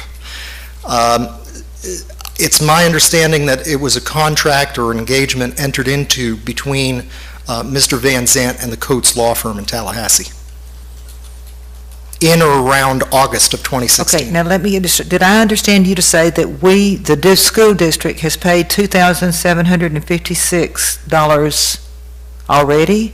That's correct. And that there's an outstanding balance of around $1,800? $1,868.35. And so this came to the school district in this 2756, was that in one bill, two bills, what? The 2756, I believe, may have been in 2 to 4 invoices. And it was just paid? I believe it was paid. Dr. Legutko, I don't know if you want to speak to this. It was paid over time since the incident occurred, going back with the both incidents. So when the invoices came at that time, of course, I referred to the attorney at that time, and I was given permission to go ahead and process those bills. So there were 3 invoices prior. Since then, of course, 3 more bills came in, and I was concerned about paying them. So I then referred to, first I believe I referred to our HR department. And then there's another communication with our attorney through HR. And that is what brought my attention to it, that stated that, of course, it needed board approval. At that point, I turned it over to Mr. Dagda, and I asked him, what shall I do? And at that point, it's at the board's decision now. But yes, there was 3 bills prior, and I now have 3 that's outstanding. Okay, thank you. So what are the dates of the ones that are outstanding? Is it, I'm looking at bills here, there's one 11/15/2016, 2/12/2017, 5/11/2017. The bills that are outstanding that I am aware of is, there's one dated April 11th, 2017. They're in this format. If you have copies of the bills. Okay. Right. So, there's one that's dated 12/8, invoice number 4576. There's one dated January 13, 2017, invoice 4586. And there's one dated April 11, 2017, invoice 4739.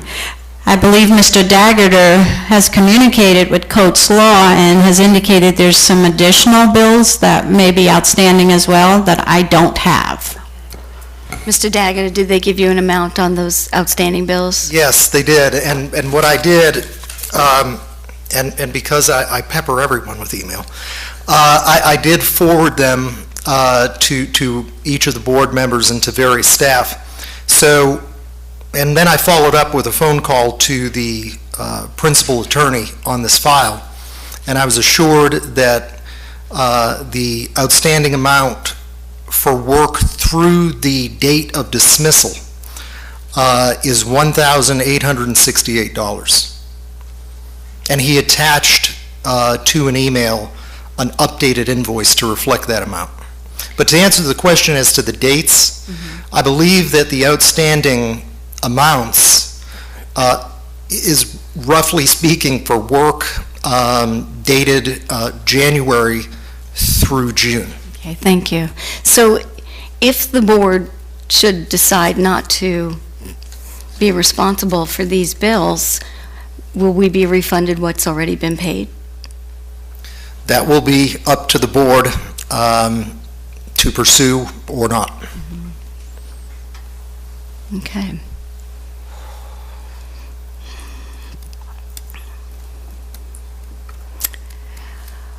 Well, Are you looking for a motion? this, yeah, if you'd like to make a motion. I'd like to move to approve the funding for legal fees for our former superintendent, Mr. Van Zandt Jr. I'll second have a that. motion by Ms. Bola, a second by Ms. Gilhousen. Any further discussion? I want to tell you something.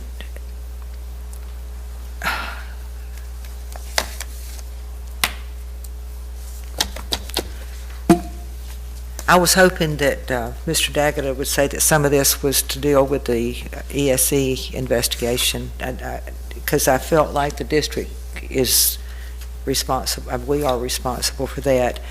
But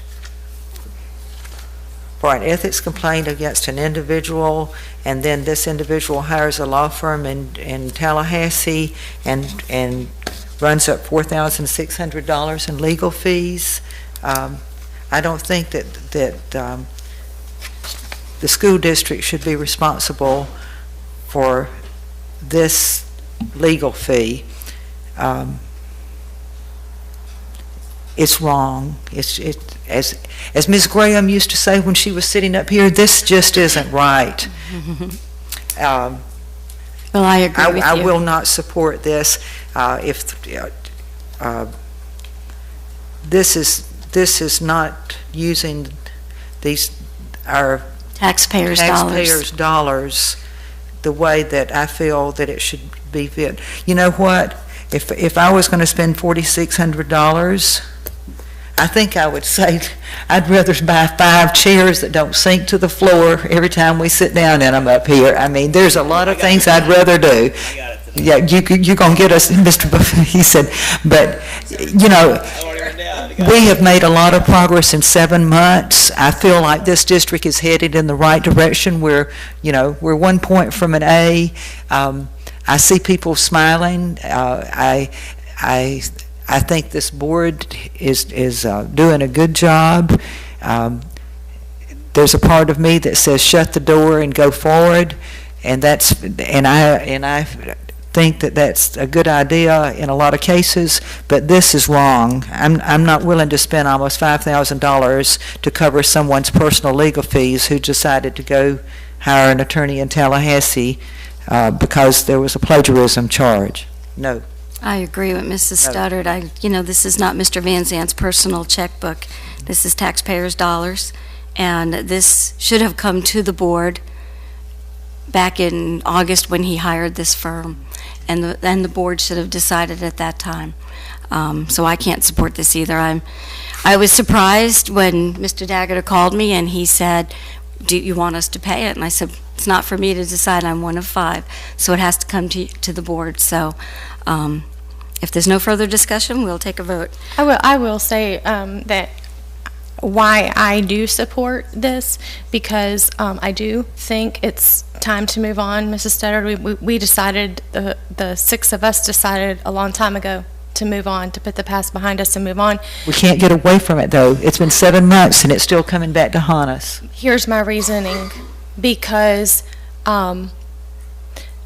$1,800 is what Mr. Daggett, about 6 hours of an attorney's time, roughly, if they make about $300 an hour. And my concern is that in the event that we do not pay this, and Mr. Daggett has said, then we have to go forward to recoup the money that has been paid.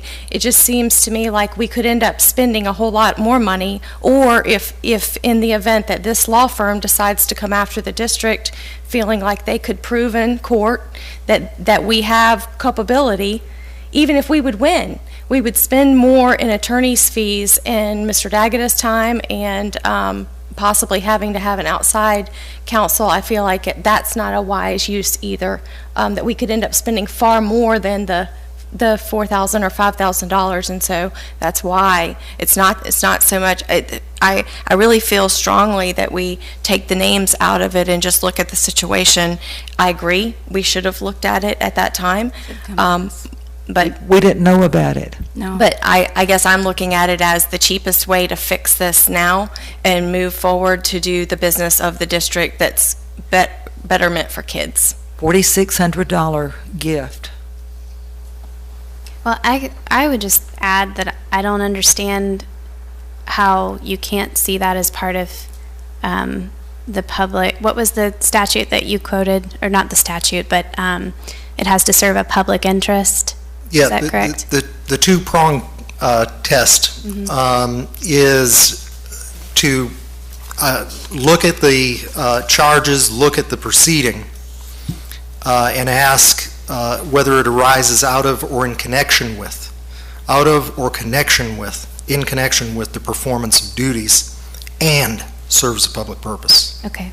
Serves a public In my purpose. opinion, working towards a certification as a superintendent, that is well within the scope of duty of the job and definitely serves a public interest to have a certified superintendent. So just based on that rationale, to me, that it's justified to pay for this. But I also agree with Ms. Condon that taking a stance that protects the district is always the wisest way to go. But Ms. Bola, did you have anything to add? I didn't mean to skip you. I'm sorry. Was there anything else? No. Well, I don't agree with you. I do agree with Mr. Daggett that this does not fall into the scope of the Did Mr. position Daggett say that? I didn't hear him say that. Daggett, would you repeat what you said about the ethics complaint not falling into the scope of the duties of a superintendent? I did not make a determination of whether it does or not. The question is presented to this board. And he said he would Whether- answer. It's for us to answer. Let him speak, please. The question is presented to this board. It's my duty to give you the proper instructions and questions. And whether or not it arises out of or in connection with the duties of the office is something to be debated for all time. Did you not tell me that you felt that this was not the responsibility of the school board, and that's why you contacted me as the chair to see did I want us to pay it, and that's why I put it on the agenda? No. Here's Yes. and pardon me if I may have presented it in that way. As I stated earlier tonight,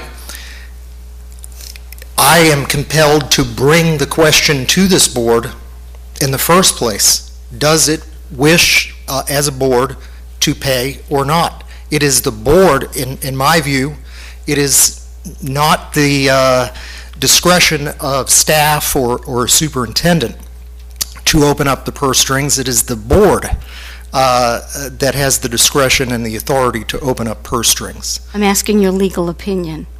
Is the board responsible to pay these fees or not? Let me give you this guidance, and I will point to a couple of cases here that you might, and the public might find unsettling. There have been cases, there's a case, Ellison, where a property appraiser helped employees cheat on an exam in a training seminar. And the court found that it was that the agency, that the commission decided wrongly in denying fees. The court found, and this is the appellate court, found that it was within the scope and served a public purpose. There have been other anomalies. For instance, LaMelo is a case out of West Palm Beach where a mayor was accused of misusing the power of his office to release an arrestee friend of his. And the commission denied his fees. There were Commission on Ethics charges against him for the misuse of office. The county commission denied the fees, and the court said the county commission was wrong. The court found that it was connected to the scope of his duties and served a public purpose, what it was he was attempting to do. I'm not here to justify the result or how I would think if I were the judge. I'm pointing those out to illustrate to the board how surprising it is that allegations, and that's all they are. Remember, the Commission on Ethics found no reasonable cause here. In my view, there is argument to be made really for and against as to whether it's connected to the official duties of a superintendent to use or misuse information in order to obtain certification, a leadership certification, and a stipend or whatever comes along with it. I could see that there could be argument made that does serve, that is within the scope and does serve a public purpose. On the other side, I can see compelling argument not.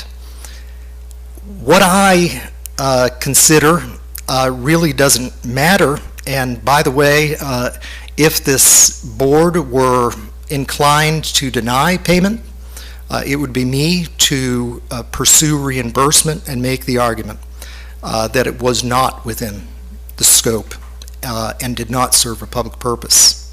So I think it is wisest to put the question to the board and not useful to the board or to me to give you my point of view, what I would conclude. I find it very confusing because you brought this to me and you clearly said this is outside the scope of the duties because it's an ethics complaint, which is why we're here tonight with it on the board for the board to decide to do this or not. Even this morning, the conversation we had, that was your response to me, that this did, and you read that one of those case studies and said that this clearly did not fall within the scope of the duties of the superintendent because it was an ethics complaint. So I'm confused with what you're saying to me now. Well, we'll just Ms. Kirkus, if I could ask a question. I was a spectator through all of this back in August. I was sitting out there and watching, and with you, Ms. Studdard, I'm enjoying what we're doing right now. I'm enjoying the positivity. I'm enjoying the moving forward. Absolutely. When that was brought up, and here again, I'm saying this as I was a spectator, I wasn't up here at that point. The reason that there was an ethics complaint was because the superintendent was sitting in that chair. And the ethics complaint would not have been brought up at all if he wasn't the superintendent of schools. And it was obviously paired up with the ESE questions and everything. And when I read and heard that he had been exonerated of any ethics violations, at that point I thought, great, we're done with it. And that's where I'm coming from. Not exonerated, just they found that there were no special gains. Correct. So there is a difference. There's a great difference. The bottom line The supplement is that was not a there's gain. nothing The supplement was further not a that we need gain, to argue. according to the Ethics Commission. According to the Ethics Commission. The question isn't was he found that there were no special gains or not. The question is, as an elected official who's accused of an ethics complaint with In this case, he's instructing an employee to do something that would receive special gains. That's the issue, not whether or not there was no finding or not. And I don't believe we should be paying any of this. I think Mr. Van Zandt is responsible for his legal fees, and these are taxpayers' dollars. But let's just take a vote and move on. I have a motion by Ms. Bola. Ms. Bola and a second by Ms. Gilhousen. Any further discussion? All those in favor, say aye. Aye. All opposed? No. No. Motion carries 3-2 with Ms. Studdard and myself dissenting.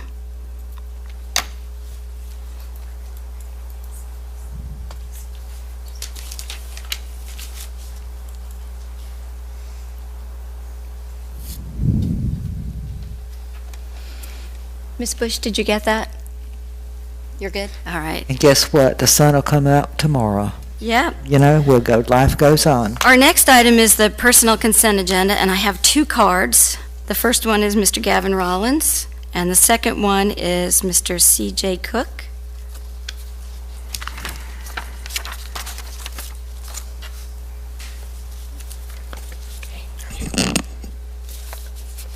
Hi, how are you? Good evening. First of all, for the record, Gavin Rollins, 340 Southwest Magnolia, Keystone Heights, Florida.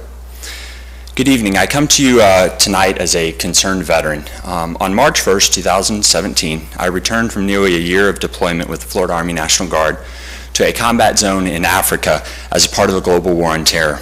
Before I returned home from deployment, I emailed the superintendent respectfully requesting adequate reemployment with the Clay County School District on my return.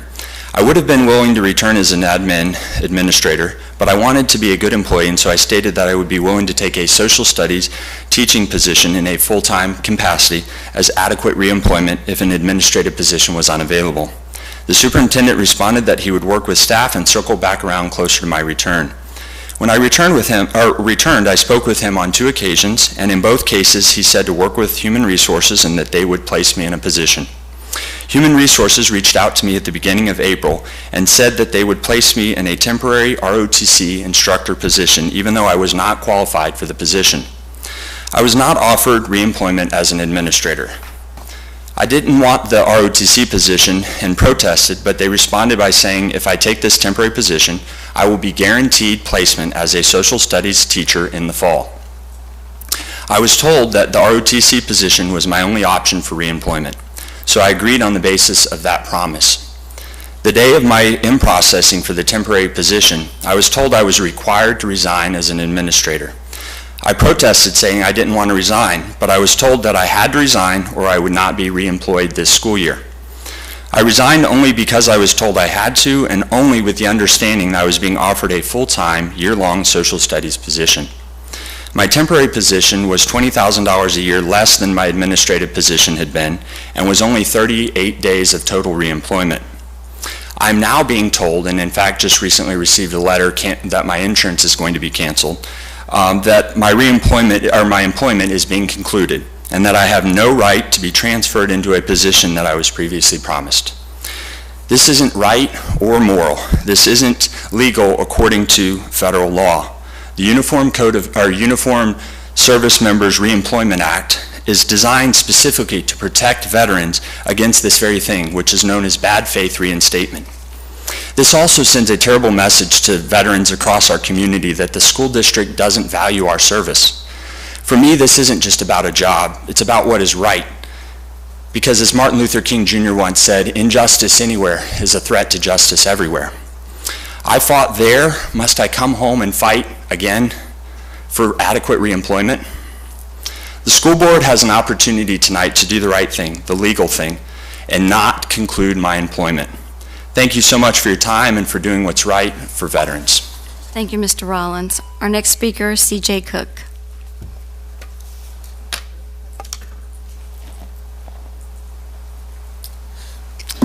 Good Good evening, guys. First and foremost, school board members, Mr. Davis, thank you guys for your service and your commitment to our children and constituents of Clay County.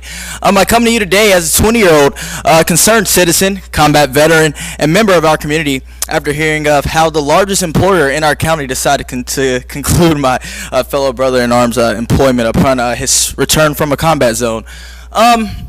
As a constitutionally elected officer, you guys oversee the budget, the morale, and overall climate of our community. And making decisions is not easy at all. And as a United States Army commissioned officer, he makes life or death decisions every day. And you guys, I know today will do the right thing. But today's decision should be one of the easiest decisions you guys have ever made. Is it going to be a decision that is just, both ethically, morally, and legally? According to the American Bar Association, after me doing some competent legal research, USERRA guidelines state that the service more than 181 days, such as mine, upon the return at the special protection against discharge shall apply to a veteran upon a year. That's 365 days upon their return. Ms. Bola, you are my school board member, and I'm asking you to do the right thing for this veteran and all veterans across the community. And I did vote for you, and I'm proud to have you serve my district. So thank you once again. And I commemorate the service and sacrifice of all who wore our uniform, and I'm grateful for federal regulations such as USERRA that protect us. And once again, you guys do not get enough credit up there, and you guys have to make some hard decisions. So thank you, guys, and thank you, educators. You guys are the bedrock of our community. The choice is yours. Make it right. Have a great day, gentlemen and ladies. Thank you, Mr. Cook. All right, I'll entertain a motion for the personal consent agenda. I move approval. A second? I'll second it. All right, and Ms. Condon pulled it, so would you like to start discussion? Sure, I will. I pulled this for 4 different reasons. So the first one is really procedural.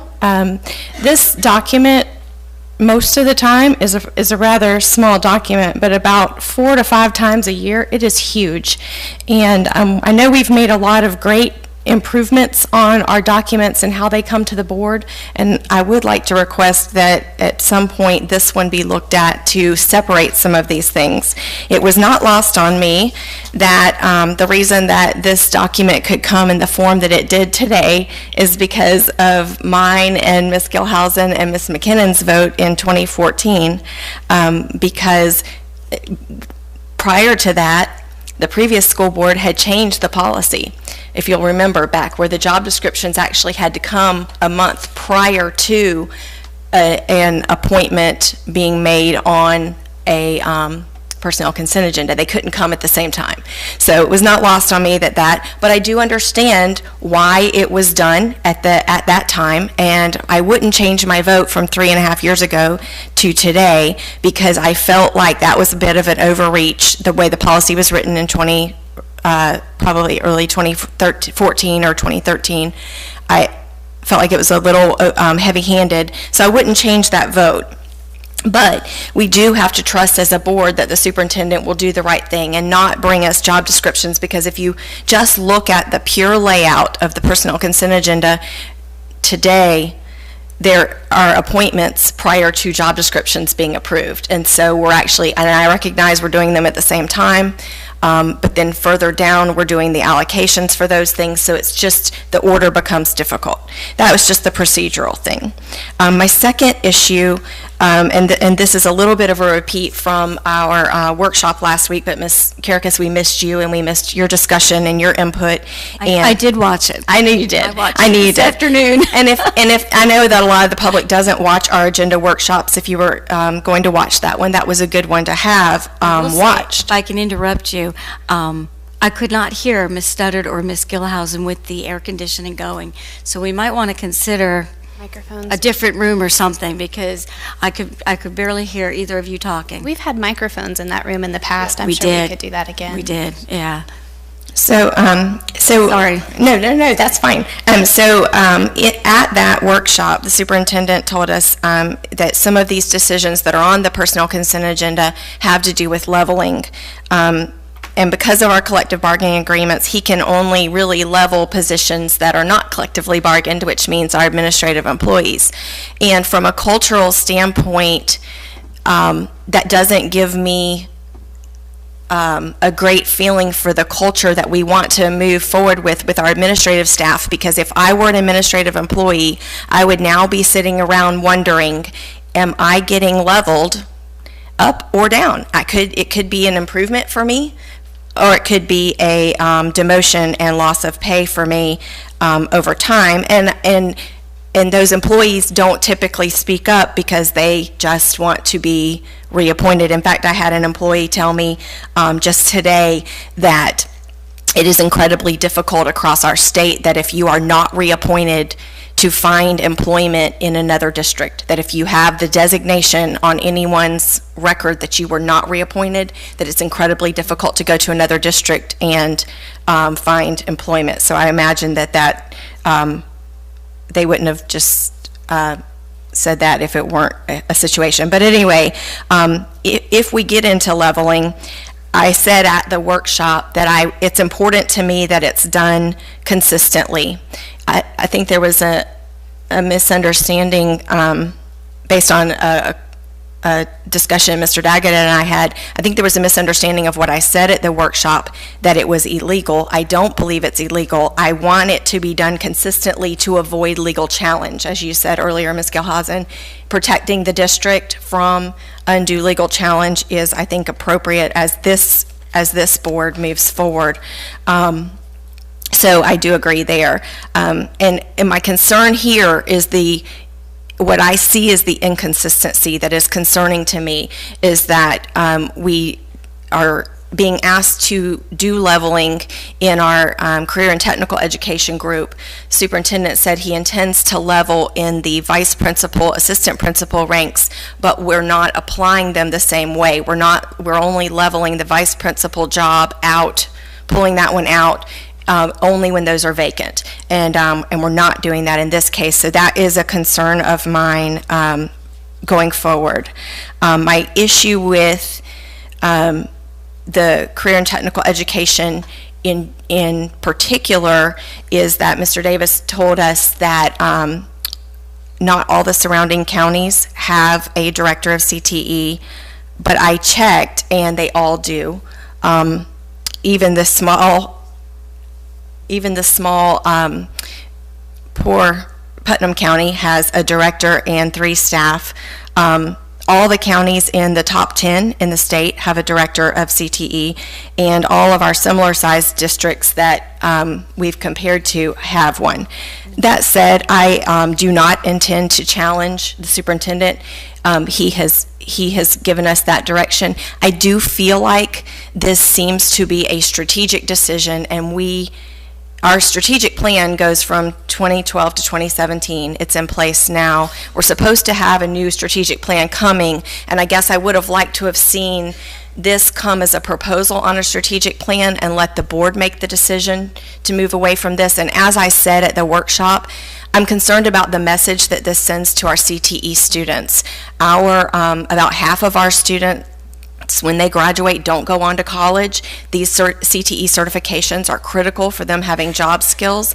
And I actually looked back through some old notes and found that over the past, I guess it would be 3 years, since 2012, we've had an 84% increase in industry certifications as a district under this leadership. And the only other thing I did want to correct is our superintendent told us that our current director only had 3 direct reports, but that's not true, because on the org chart that you gave us, there's these college and career coaches at the high schools, which would make that 7. So that combined with that actually is 12, and you had told us that directors in our county are 12 to 20. Regardless, I'm not interested in challenging that at all. I wanted to have those things be on the record. And then my final, fourth and final reason for pulling this to discussion is that I do want to thank, from the bottom of my heart, personally, Mr. Rollins, Mr. Cook, and all the other veterans in our county for fighting for our freedom. And I understand there are legal nuances, technicalities, loopholes. He said, she said, all I really know is right and wrong is wrong.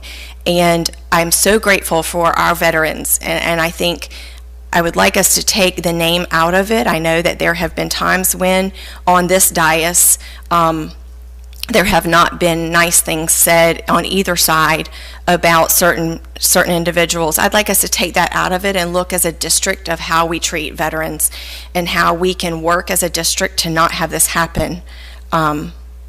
And so, therefore, I am going to amend my motion. I would like to approve the personnel consent agenda without Mr. Rollins' conclusion of employment. I'll second that.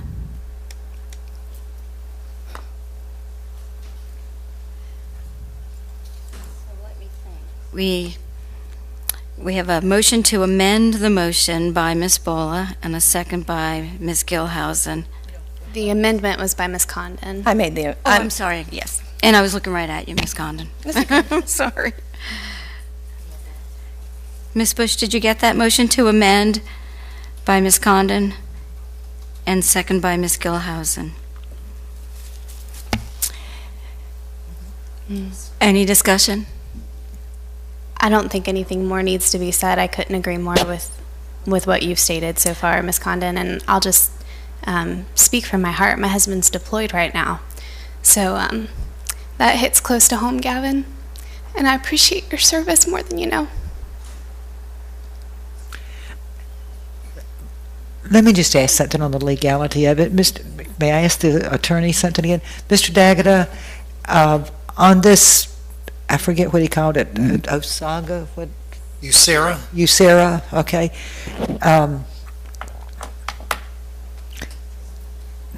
Either Mr. Rollins or Mr. Cook made reference to them being entitled to 1 year after they came back from deployment. Would you please address that? Because I know in the years I've served on the board, when we've had situations like similar to this, they would come back and finish out the contract that they were in, because our employees are, you know, teachers and administrators on 1 year contracts. So I'm not real clear about this. What is this 1 year from the time I come back? Sure. Well, you're clearer than you think, because you just mentioned finishing out their contract. Undoubtedly, this is a difficult decision to make. Yeah. And I did quite a bit of research, caught up with what I used to know about USERRA. And under the facts, albeit facts that are in dispute, we hear a set of facts from the folks at the podium, and I understand facts that I know and I have been advised of. But the mandate is there insofar as one cannot discharge an employee returning. That doesn't mean that one cannot conclude a contract. That is, that there's a principle known as the escalator principle under USERRA, and it essentially means that the deployed service member is treated as though they were furloughed throughout the time of their service, and they are held harmless for the time that they are serving the country. And when they come back, they shouldn't have to pay for it. Right. Okay. So the question, one of the questions in analyzing this, courts look at, is what set of rights did the service member have at the time of deployment, and how, if at all, have those rights changed when they return. So here, as you stated, there was a contract. There was an annual contract, and it was a contract that would expire in June. There is disputed fact here, as to when the service member returned, whether or not the service member resigned, whether he didn't mean to resign, so on and so forth. That is a fundamental critical fact to courts. If a service member comes back and resigns, there's argument to be made that they have relinquished USERRA rights. But this all boils down to also a definition of discharge. USERRA defines the term discharged, and there are exceptions to discharge, such as the one here, where we have a contract due to expire at the when one goes on deployment and when they return, and nothing changes. That is, the contract is set to expire anyway. If that answers your question. Kind of. Okay. I have a question also. I'm not sure that we can do this, that we can make a motion to delete that, because it's the superintendent who decides on the people. We approve allocations. We can't say to move this one to that one. So if the superintendent is choosing to conclude employment, do we have the authority to say, no, you're keeping him on? We don't have that authority. But and just a minute, and I have a second thing, which is kind of more of a procedural, but I'm asking your opinion on this also. I'm not sure we can approve this personnel consent agenda until we approve the proposed allocation changes, because some of these positions that are being approved in the personnel consent agenda don't have allocations, because the allocation changes have to come first. And, because our dynamics have changed, that no longer falls under the deputy superintendent, where we would normally always approve proposed allocation changes and then go on to the personnel consent agenda. So it's out of order on the agenda. It's out of order, and I'm not sure if that's a big issue or not. So those are my two questions. Does being out of order matter? And can we say, no, you can't conclude employment on an employee? Do we have that authority? Because the superintendent has the authority as to who is in what position. Well, undoubtedly, the board has a broad discretion when it comes to allocation, and little discretion when it comes to selection. Right. That is, so under a separate set of facts, not having anything to do to USERRA, there is argument to be made that no, the board wouldn't have authority. Under this set of facts, and where the board is being challenged with a USERRA claim, and I should put on the record that it's been my understanding that there was at least a threat of a claim under USERRA that changes the landscape as to what the board can and cannot do. Under USERRA, if you assume that the USERRA rights are there, and you act with great caution, which you can as a board, whether you're at allocation or selection stage, USERRA asks, is there the same or substantially similar position for the returning veteran? Is the veteran service member qualified for it? Qualified for it. That's squarely within the board's authority to determine qualifications for a position. There was something that you sent us. I'm searching through. I don't have it here in front of me, but there was a statute that you sent us, and in it it said, and maybe you have it there and you can read it to us, and it said something about when a returning soldier should come back to the same position or the promoted position or demoted or terminated based on the varying factors of the corporation or dynamics at that time. And I think that really applies here, because he did come back, he resigned from his administrative position, he took a probationary signed a probationary contract for a teacher on assignment position at Keystone Heights High School. And on June 8th, when that contract expired, the commitment at that time expired. And really, the foreseeable outcome of that could have been there wouldn't have been a position here, or there would have been, whatever. So that statute that you had read to us, that to me really explained where we were at with this situation. Yep. The statute that I referenced is actually a section of USERRA, and that is this escalator principle that I mentioned.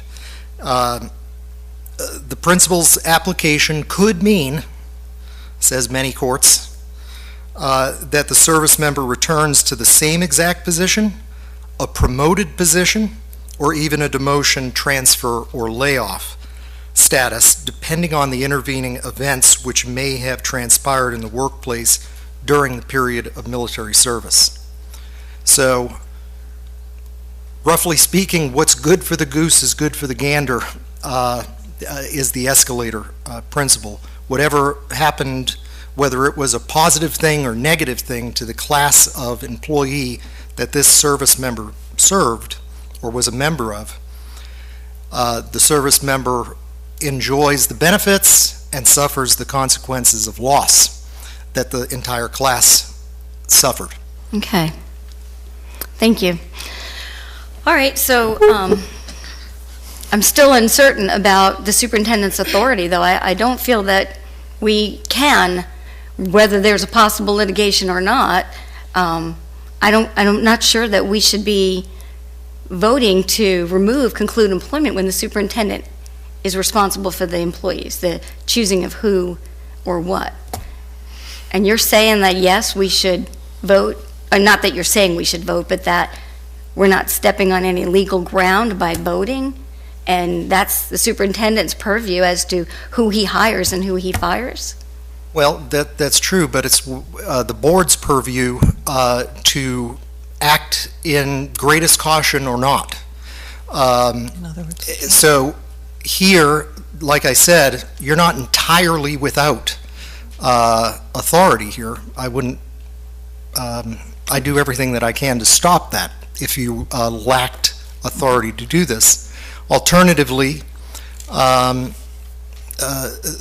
there can be changes made to recommendations as well from the superintendent.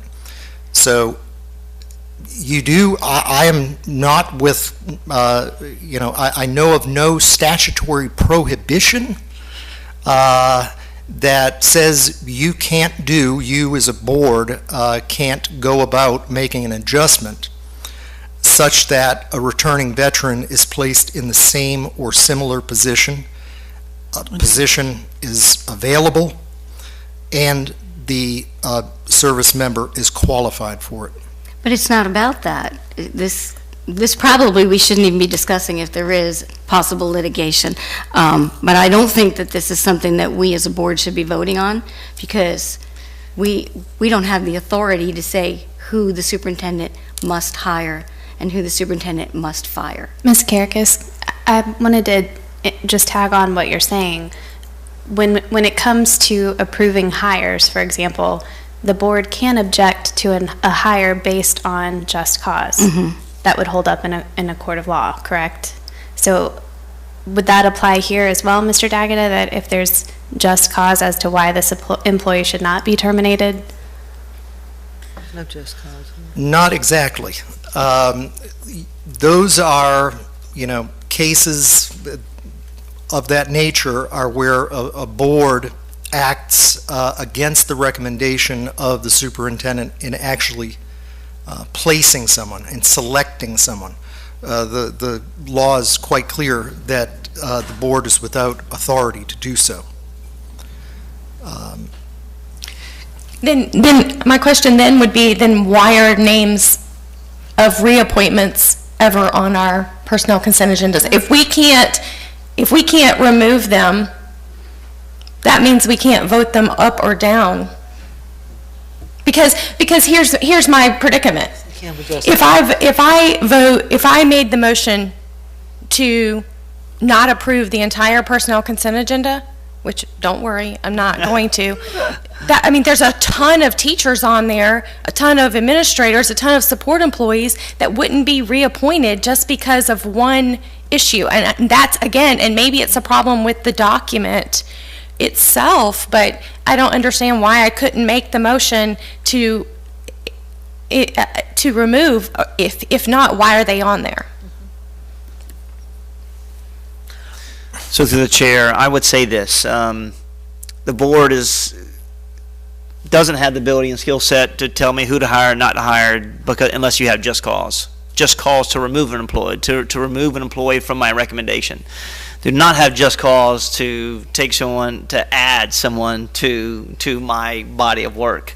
So I would say that from my side, first and foremost, I respect the fact that these two individuals come tonight and really show their care for this county, their care for their military. From my side, as Addison Davis Superintendent, I'm trying to implement consistent measures in human resources. So no different than anyone else. Once you resign an administrative position, which this is the first time I'm going on record that I've ever heard about protesting the resignation. I actually didn't even know the resignation was in place until I asked maybe in the last 2 weeks about school year's over, I need this employee to come back to the district because I may have some tasks to fulfill their obligation to June 30th. And that would be the employee's determination if they wanted to take leave or continue the work internally. And I was informed by HR, oh no, Mr. Davis, this individual resigned. It was on I believe the May agenda, resigned administrative position and took on a teaching position. I say, okay, that's their will, their decision to make. Didn't even know that was even happening. So from my side, that individual goes now in a category in the fact that you have a contract that ends 38 days. And then after that contract ends, you now become into a situation where you're almost like an annual contract employee. And when you're not certified to go into a position within our school district, then you are concluded because that's historically what we've done in the board. And so I think you have a lot of names tonight about concludes for individuals who don't have qualifications, general knowledge tests, subject area tests as well. And my stance after seeking multiple legal counsel was the fact that I needed to be consistent in this measure. I've also messaged if this individual was qualified to go into a position and had the certification, because it's not about, us not having the luster or the attractiveness. We're very thankful for what individuals do in the military. We thank you for our freedoms. We thank you for your fight. We thank you for your commitment to our county, to our country. But when we get to the part where my job is to make certain I have highly qualified, skilled, certificated individuals every single day in front of kids, I will always make that decision. And I hope this board makes that decision every single day as well, because state statutes requires you and me to do that. So in the fact that I've also talked to this employee and I said, if there's a job in which you are certified in and the principal interviews and wants to hire you, I am in full support, like any other teacher in this county. So today coming in, I actually was in the parking lot, got a phone call and said, Addison, there's a couple more jobs that came open. Copy those as quick as I can, put it in an email to this individual and said, hey, we've got 5 jobs that may be in your ring of certification. Reach out to the principals. And as soon as you reach out to that principal, let Ms. Troutman know, so that Ms. Troutman then can express to the principal that you have interest in interviewing for this job so that we can have a potential opportunity for this candidate. So that's kind of where I am in this process. What I believe this board has the ability to do is to create allocations. So, and I think that was some of the conversation that Mr. Daggett was getting at. That's in approved job description. So that's kind of where I am. And it's not a technicality. It's the right thing to do in your work every single day. It's the right thing to do in the work. So but we placed him in a teaching job in March or April that he wasn't certified for. Listen, and who did that? From that side, I will say Resources. this: at this stage, I will. That shouldn't have happened. I will. Yeah, I won't put pause. All right. On my comments. Let me ask you this: are you hiring teachers right now and approving them who are not certified? And what you're hiring them for? I will tell you this: a principal sent an email to HR today to Ms. Samantha Wright expressing the interest of hiring someone who is out of field. and CC'd me.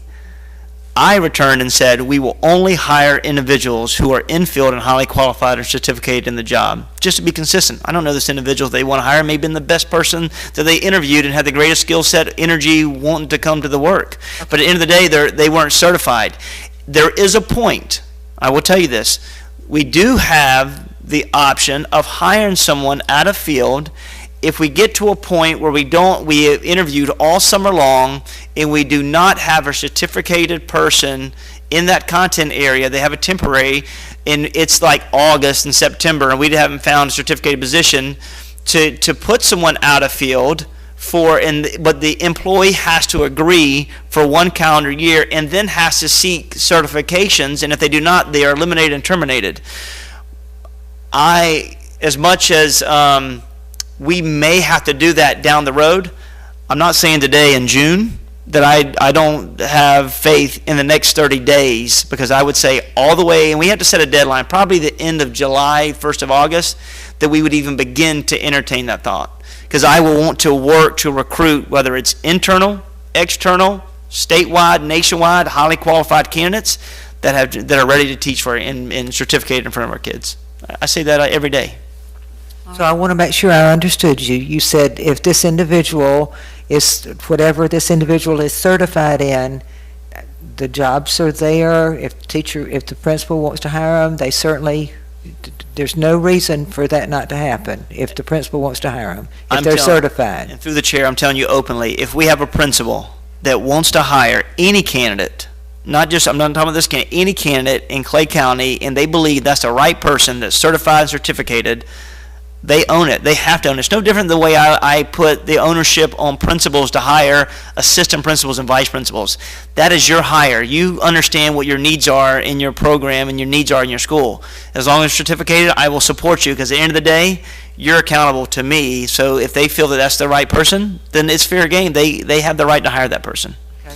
Unless HR thinks, Dr. Ms. Gilhausen, there's something that within their, I say jacket, file, I don't know if it's jacket here, if it's something that's in their file that may cause great angst, that we may to say, hey, time out, this may not be the right fit for our school or for our county, more importantly. I don't see that in a situation. I see someone who's eager, excited, and ready to help kids. Madam Chair, I'd like to go back to the procedural that now... You're thinking the same. Because I just can't wrap my head around that my motion isn't okay, because as long as there have been Clay County School Board meetings that I've been able to go back and watch or read minutes of, personnel consent agendas have been approved by the board with reappointments on them. So the board, I would think, Mr. Daggett, you can correct me, obviously, but I would think if it's not within the board's purview, why has the board approved those for as long as these meetings have taken place? And therefore, if we can approve, we can disapprove, and all I'm asking for is for the document to be approved with one item removed from it. Okay. But the one item you're wanting to remove is not under our purview, because we can't instruct the superintendent that he will keep an employee on staff when he's chosen not to. That's the part. I have a question. Let me butt in here. Mm-hmm. Okay. If we approve this if we approve it as it is right here, so that it's got concluded employment on there, so then it's been stated, whatever he's certified in, this person can apply wherever. Okay, let's take the other. If we approved what you made the motion to, everything but that, then what happens to this employee? The contract is over. I don't know. So there's nothing. So isn't he in the same position he would be if we approved it? He's still going to get out, and whatever he's certified in, find a teaching job. I don't know. I'm trying to. I don't know, but all I can. What is the difference? I think that because there's been times when Human Resources has brought this document back to us and said, we had something has been not noted in the right time frame on there, they've been able to go back and correct. That's true. I just don't, and this teacher said tonight that he's gotten a letter that his insurance is going to be canceled. I guess the question then would be, okay, so if, so today's the 29th, we're on summer schedule, so no one works tomorrow. So then Monday is July 3rd. So in the event said employee was hired by a principal on July 3rd, if it could happen in that way, what's the situation with insurance? There's an awful lot of conclusion. Now, let me go back and ask you again, what is the difference if we approved your motion that takes it out? The contract is over, so there is no job. I see it as they. So what would happen? I guess there's not a job to my thought there. process was that I'm trying to understand. them. I'm sorry, and Miss Corey, first and foremost, thank you for being here tonight, and my Mr. Broski is enjoying his time with his family and friends. From my side, and please stop me if I'm incorrect at any point in time. So this individual picks up a position on the 3rd, going back to the scenario. I believe that we can cease all of the transactions, and does he start over, or will he continue? We will have continuation of employment. He would keep his continuous I believe state it of to be that. I believe that everything, insurance would roll, Right. and his time would roll as well, which would be in benefit of the employee, right, versus having a separation. Right. I agree, and I think that window is not only extended just for the 3rd, but there's a little small window in there that could help, and I think we're going to be in that window anyways at the end of the day. Yes. I keep going back to this USERRA, and I'm not even sure if I'm saying that correctly. It does not afford us any extra privileges as a board. We, as a board, cannot usurp the superintendent's authority, and we're checks and balances. And I'm sorry, but I feel like we are overstepping if we tell him that no, you cannot conclude employment on a staff member that he is not offering a position to. We don't have that authority. Regardless of any possible litigation, we have to follow the law. As school board members, we cannot dictate to the superintendent who he will hire, which is what ultimately we're doing. If we approve this and remove the conclude employment, we're dictating to the superintendent that you don't have the authority, we're telling you what to do, and you will do it. I don't think we can do that. Can I say something? I go back to what Ms. Studdard said. If you don't conclude employment, to be honest, from an HR side, this individual doesn't have a job. I mean, there's not, the contract's doesn't over, have a that's what job. I'm His trying to, contract- I can't get people to understand what I'm trying to This say. individual doesn't have It's a job. over. So, I mean, Okay. May I just want to make one observation and place to the board an alternative here. And, the board does have a history of acting on these matters. As far as the power goes, under 101222, the board has the power to designate positions and the power to prescribe qualifications. And there's no doubt, I'm not disputing the fact that the law is quite clear when it comes to the appointment of recommended personnel. The board has virtually no discretion. It must appoint unless it has good cause not to. Okay? So we're in a little pickle here. Black and white. You can, well, just to kind of bring it full circle here, remember, USERRA asks, is there the same or similar position right now? And is this service member qualified? Qualified. And school board under 101222 prescribes qualifications. I'm just making that observation. I am putting a potential alternative to the board to contemplate, and you tell me as the chair or the board can discuss it openly, whether you might be able to modify the motion, modify what's before the board on the vote, such that you approve the personnel consent agenda without, exactly as it was postulated before, accepting this one position, and to table a decision on that one position, I'm sorry. Go ahead, Mr. Davis. So, I'm sorry, I know that this gentleman works for you, so I'm trying to protect the school board. So my question is, when you do it for this one employee, what about everybody else? And I'm only trying to see the lens of being consistent. So this board can take action as they fit, I believe. I'm not even sure they can do it. But I'm concluding to protect our body of work. I would say once you start to make the adjustment, then where does that stop? And then you become messy with me, and I am consistent every single day of what I'll do. Whether you like it or you don't, you can always respect the fact that I'm consistent in my practice. And if this puts HR in a sticky situation, if that was the case, and I've told this individual, this employee too, if that was the case, well, I never would have brought it to the board in the first place.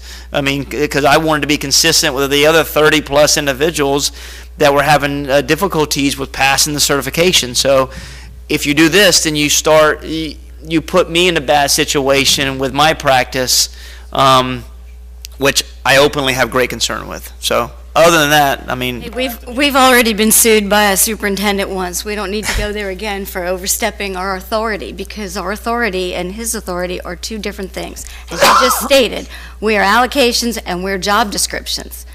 We're not the people he chooses to put in them. So if he has conclude employment, I don't believe we have the authority to tell him no, that you will keep that employee. And as Mrs. Studdard pointed out, there is no contract. It was a probationary contract. So the United Servicemen statute that you were reading to us, it doesn't sound like it applies. And I won't get into that, because if it turns into litigation, we need to not discuss that.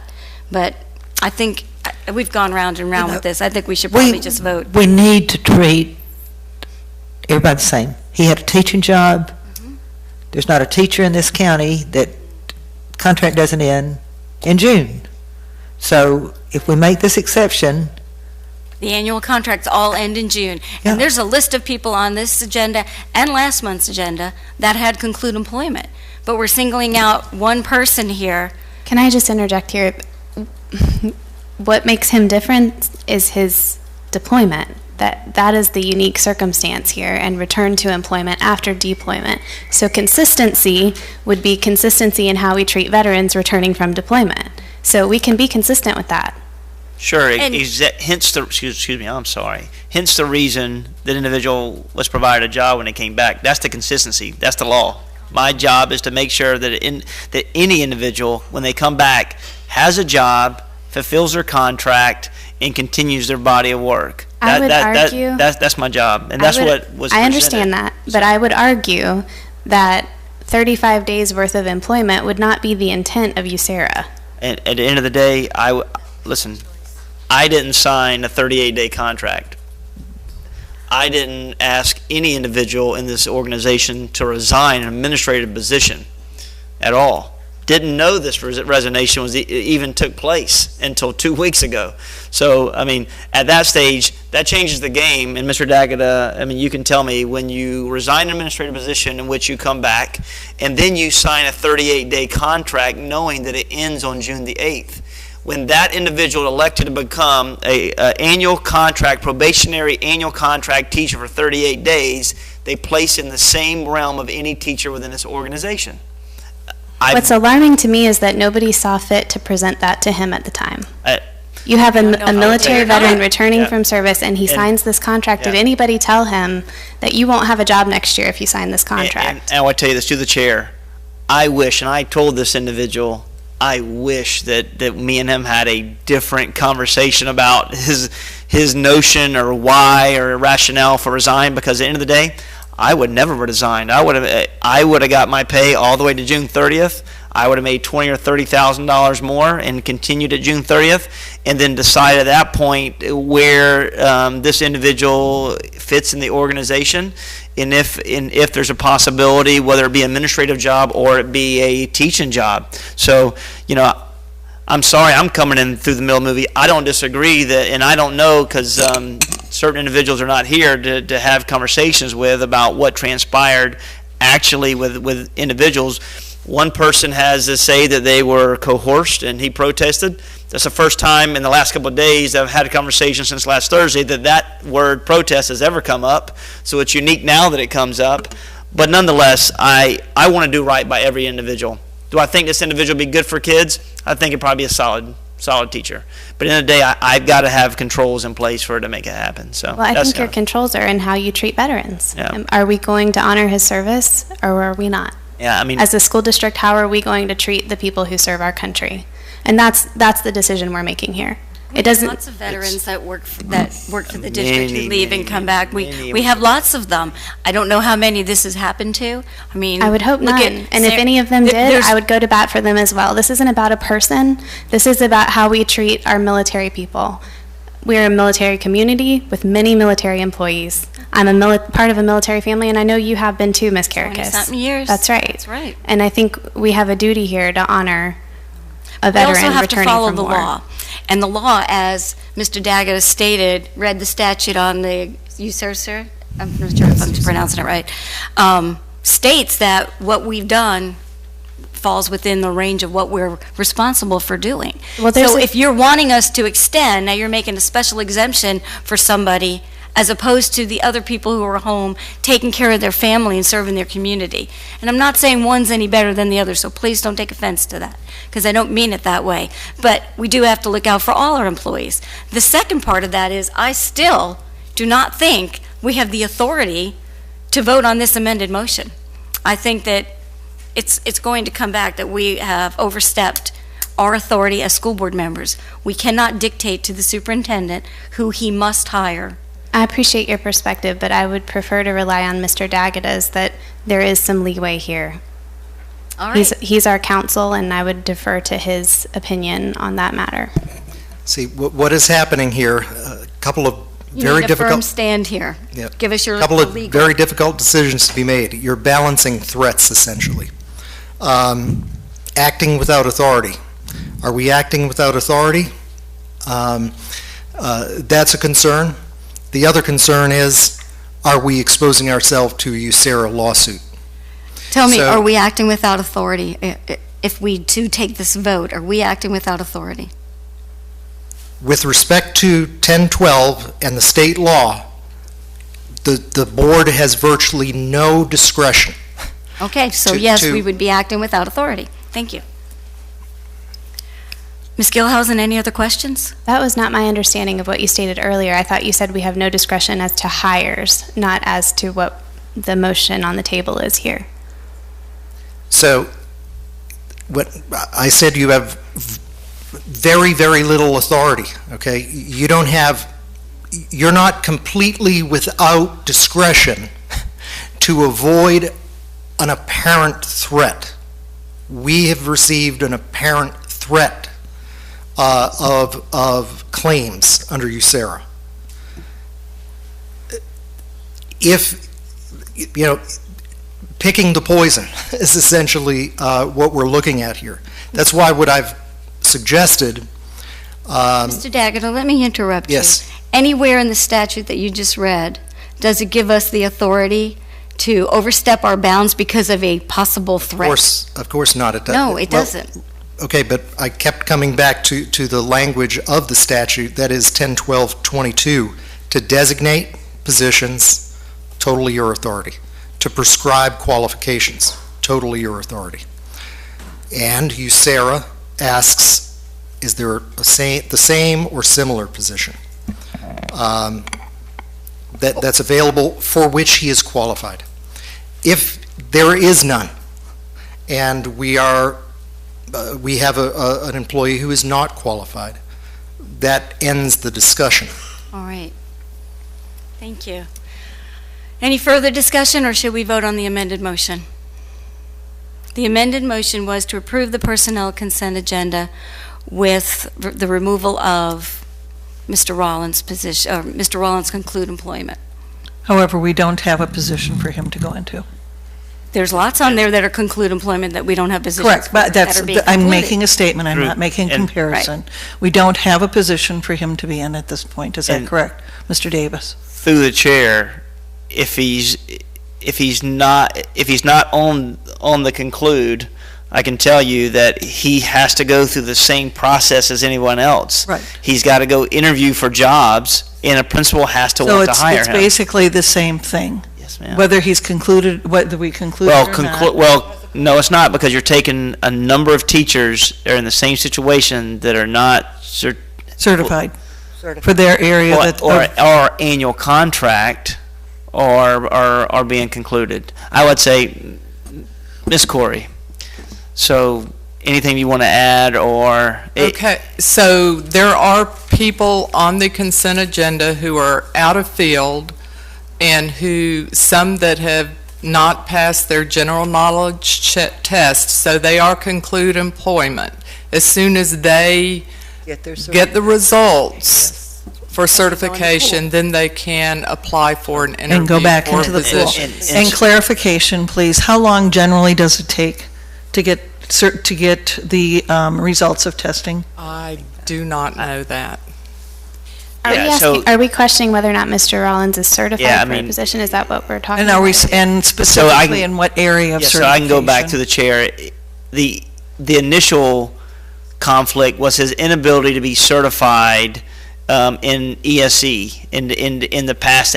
However, since then, we've had a number of positions that come open. As I said earlier, we had 5 positions. So now he's being concluded because his annual contract ends. So now that those positions he's certified in, his annual contract ends unless a principal would like to hire this individual. Because the contract ends on June 8th. Ms. Corey, am I making sense there? He's a probationary annual contract. At June 8th, he signed a 38-day contract. This individual it should be concluded unless a principal wants to hire this individual. Is that correct?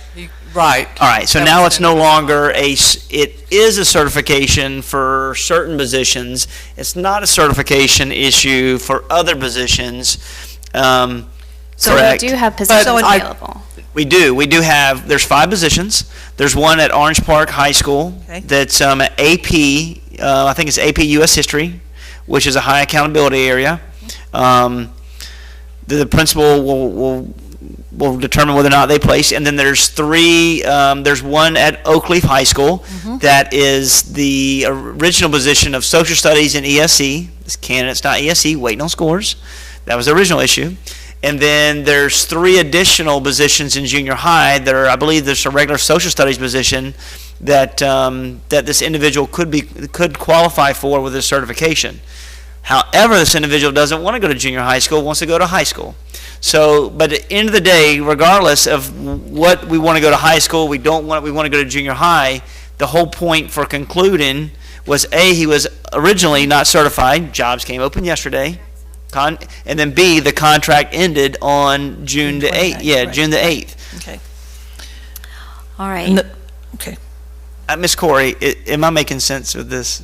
You are. Is this consistent practice? It is. There we go. All right. And That's my. with that in mind, unfortunately, if we were to pass this, your motion, Amended motion. the amended motion, pardon me, then we would be saying, okay, we are holding that position out, that person out, but there is no position for him until he interviews for those positions, one or all of those positions, for all we know.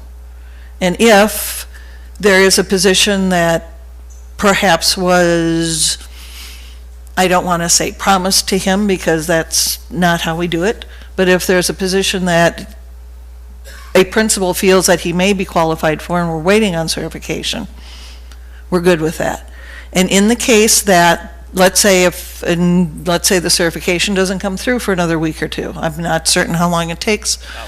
4 weeks, at the end of July versus, the middle of July, whatever, we're still talking annual contract person. And that is the rub for any annual contract teacher out there. Yeah, I mean, And that's one of the greatest frustrations with the annual contract. Because there are no guarantees.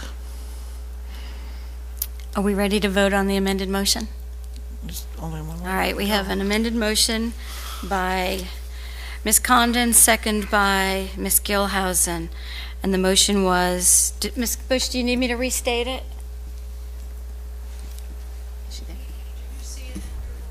Yeah, it's on the Yes. screen. Yes, Oh. it's on. Yes. Okay, To amend the initial Madam motion. Chair, yes. just a reminder about procedure, which you mentioned earlier, that to Proposed allocation changes, right, the allocation change has to be approved first. right before you can approve the reappointments. But the job descriptions have to be approved before the Correct. allocation. And that's my issue with the document, the way it is. Because, and we have done it that way for months, and I understand that, but it does put it into a, when they're on the same agenda, it puts it in a difficult position. We have always had job descriptions come to us before. Well, up until 2 We've- years ago. Yeah, and they, Yeah. I won't even go there, but it was changed. Yeah. But it makes it a lot cleaner if you get those job descriptions ahead, and then Yeah. you bring the allocations later. It also, So right now, avoids- what Ms. Corey's saying is, we can vote for part of this, but not the other part until we go and pick up on the allocations. This is Well, insane. We can approve the We allocations. need HR, we And need then some we can problem. approve the job descriptions afterwards. The job descriptions don't have to be approved before the allocations. We can approve the allocations, correct? We've always approved the job descriptions before we did the allocation. Okay. Two of the job descriptions that are Right. in there to be voted on. And so you have to vote on them to vote on having them added as an allocation. If you don't have a Jeez, job what a description. All right, so, Mr. Daggett, we have two motions on the floor. We have the original motion and we have the amended motion, which we cannot vote on because now what we need to do is just vote on the job descriptions separately. Then we need to vote on the proposed allocation change, which is further down on the agenda, and come back to the personal consent agenda. Okay, I have an So, idea. How do we do this? I have an idea. Okay. Okay. We're going to get everybody to withdraw their motions and seconds and so forth. So then I'm going to make a motion to approve the job descriptions. Okay. Okay. That's all Or in down. this. Okay. And vote them up or down. And then we can go and jump down to the allocation item. We can vote on that, and then we can come back and vote on the other half of this item. How's that for? So, I'll withdraw my amended motion. I'll withdraw my original motion. okay. Ms. Gilhousen, you seconded. I'll withdraw my second. And Ms. Bowler, you seconded the original motion. I withdraw it. Just Okay, let's please end everything's this been pain. withdrawn. Okay, Mrs. Studdard, you're up. Thank goodness. Pretty good, is it? Now, I'm like, so. now, Mr. Daggett, this is on you. We've got to make sure we're doing this legally. Okay. I'm going to make a motion to, in this item, to approve the job descriptions only. Okay? All job descriptions. All job Personal descriptions. consent agenda. Okay. And then what we're going to do, if this passes, then we're going to jump down to the allocation item and approve that, and then we'll come back to this item to approve the other part. Does that make sense? Is that legal? That does make sense, and it's entirely legal. Okay, because we need to end this pain. This is painful, I tell you. All right, that is my motion. Is there a second, please, somebody? Second. Okay. I would just like to add, since we've got a motion and a second, we can discuss. We're discussing job descriptions. Job Cool descriptions, beans. correct. Under the new job descriptions, we've added 2 supervisor positions in the CTE department and done away with a director position. And I want to echo Ms. Condon's concerns about that, and also voice that I've heard from many constituents, their concern, business partners that we have, their concern with the direction of our CTE department. This has sent a message to them intended or unintended. And I just wanted to put that on the record. So we don't have to discuss, I just needed that on the record. I do have something to say about the job descriptions. The 2 supervisor positions that Ms. Gilhousen's talking about were listed as new positions, but they actually, when we saw the job description, they were just the old one amended. So when it's a new description, you need to actually bring a new job description. And there's plenty of times that we have job descriptions on the books that we're just not even using, and they could have just stayed there for whatever. So just a recommendation. All right, so we have a motion by Ms. Studdard. Oh, sorry, any further discussion? Motion by Ms. Studdard, second by Ms. Bola, to approve the job descriptions from the personnel consent agenda. All those in favor, say aye. Aye. Motion carries 5-0. We're 1/3 of the way, girls. Sorry, Ms. We've got to Bush. give Ms. Bush a chance to, we I'm have sure really she's typing given like Ms. crazy. Bush, she's going to earn her keep tonight. Oh.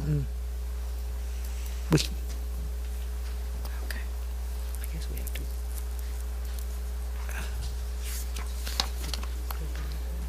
Okay, while Ms. Bush is finishing that up, we'll move down the agenda Oh, okay. to C-15, the proposed allocation changes.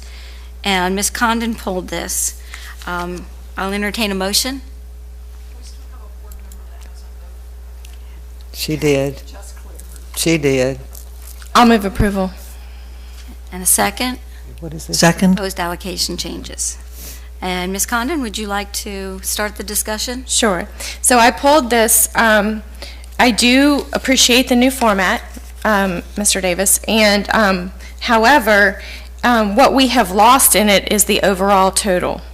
So when I totaled it up, we have a net add of $356,000, thereabouts, of positions. And 1/3 of that are teachers.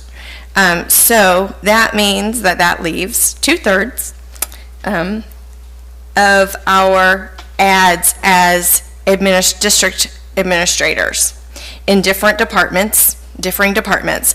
And my concern about that is that I feel like we every month are adding. We had in going all the way back to March, I voted no on the allocations, and at that time I said it was because I wanted to see the overall picture, and then we saw the overall picture, but we've added back every time, and we listened to Dr. Kemp talk about the 3 legs of the stool, and that image is impressed in my mind about how we have to take care of all 3 legs of our stool in our district. And when I think about it, because we have the totals on here, it's pretty easy to look at the math. That 2/3 of district administrators is equivalent of 4 teachers or 7 custodians, and they've told us how many custodians they are short. And I'm not suggesting that I don't understand the value of some of these, but for instance, we eliminated back in, I think it was in May, we eliminated the supervisor of secondary education. Yes, May 4th. It was deleted May 4th. And it has come back to us, and it's come back to us as 2 positions. So it has a net add of $60,000. That's just one example. And I just feel like that's wrong. And I understand, I've heard you, Mr. Davis, when you've told us that you feel like the district is understaffed, but I also have heard Dr. Kemp or some of our other employees that other areas of our district are understaffed. We know our operations department, which was previously support services, is the one that we had taken many positions out of when we were below the 3% fund balance. And so I just really feel, I feel in my heart that I could support some of these positions. I understand the need for such things as director of the assessment and the support. I understand that was partially, some of that role was done by Mr. Hendrick, and we eliminated that position, and so I understand the need for that. I understand, and I also understand the need for that we eliminated our supervisor of support services a while back, and that as we've we sometimes say in jest that Mr. McCauley is overloaded, but he is in those functions, and I understand that there has to be someone that works with those school psychologists, school social workers, that has the knowledge and background in that. I know you do as well, but to lead that day-to-day, I understand the need for those. I guess it's just inherently, I just feel like we haven't added any support positions. I mean, we have some Title I stuff coming back, but we haven't added back the things that we've heard from our employees were missing, and that's why I pulled it. Yeah, and through the chair, we've had many conversations about this in agenda reviews, so these positions should be no surprise. And at the end of the day, this is the problem. This document doesn't tell the story of everything that we deleted and added. It just gives an aggregate number, and for someone to go out and look at it, it will look as if you're adding, because it doesn't tell us in the last 7 months what we potentially deleted, and we've had conversations in our budget meeting about what monies we're using, what money we're not using, how we're reorging it, what do we need to, how we're just doing things differently. So at the end of the day, the position that we cut for the I think it was the supervisor of secondary education. I don't know what it was, supervisor. I think we don't bring 2 positions back. We're downgraded and asked to bring a coordinator, because that was the month that we got to a part where we were having a shell game of what to cut, what not to cut, and at the end of the day, I'm like, you know what? If we need it, I'll bring it back. So these are all positions that should be no surprise to anyone at this board. We've had many conversations about it. I've showed you a preliminary of 16-17 budget of where we'll be very healthy at the end of the year. Same mentality as we go into 17-18, we'll be extremely healthy as well. We're just using our money in a different capacity. Don't ever disagree the fact that we need additional support staff. This is another, as you said, we're adding 5 to Title I as due to requests of teachers. But these all positions are if you're adding one, you're usually cutting. And 4 or 5 of these positions that are informational services and technology, I openly told y'all by December we will gain $12,000 to $15,000 even by adding these positions due to attrition. So continue to appreciate your push for me to make sure we're fiscally responsible.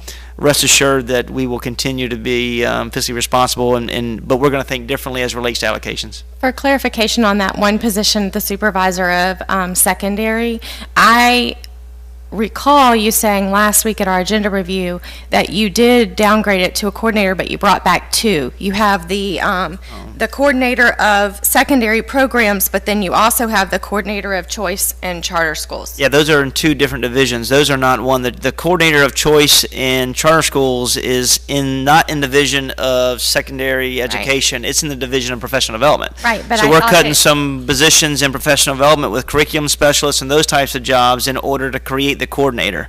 And you can see one on here. There's a 0.6 already on here under. That's an ad. Let's see, where is this position? It's right here, reading. I think it's the reading categorical one that we see. That was one in the professional development. That's one that we are deleting, which is looks like a $10,000 to $11,000 different than the coordinator of choice charter schools. That's why I try to break this document up. It doesn't tell the whole story, but we've got to have someone to lead school choice, and the only way I was willing to do that is to cut a 11-month specialist within the. It was misfunded a year ago, and we're just getting it right here. I can tell you, we are cleaning up so many. Dr. Lagutko, please hang with me. We are cleaning up so many miscategorical items and issues in departments that shouldn't have been funded in a certain way. And I can tell you that this is a process of it. This document, every month they'll tell you, I cannot stand this document. So I said I'm gonna go fix it myself, and I still don't like it, but it's in a better situation. But I wish it told the whole story. That's all I could say. And I can promise you we'll never be under 3.5 or 3% under my leadership in this organization. For future months, no matter how much you despise this document, it needs to be further up in the agenda. Yes, ma'am. We need to approve that first. Yes, ma'am. I have a question, Madam Chairman.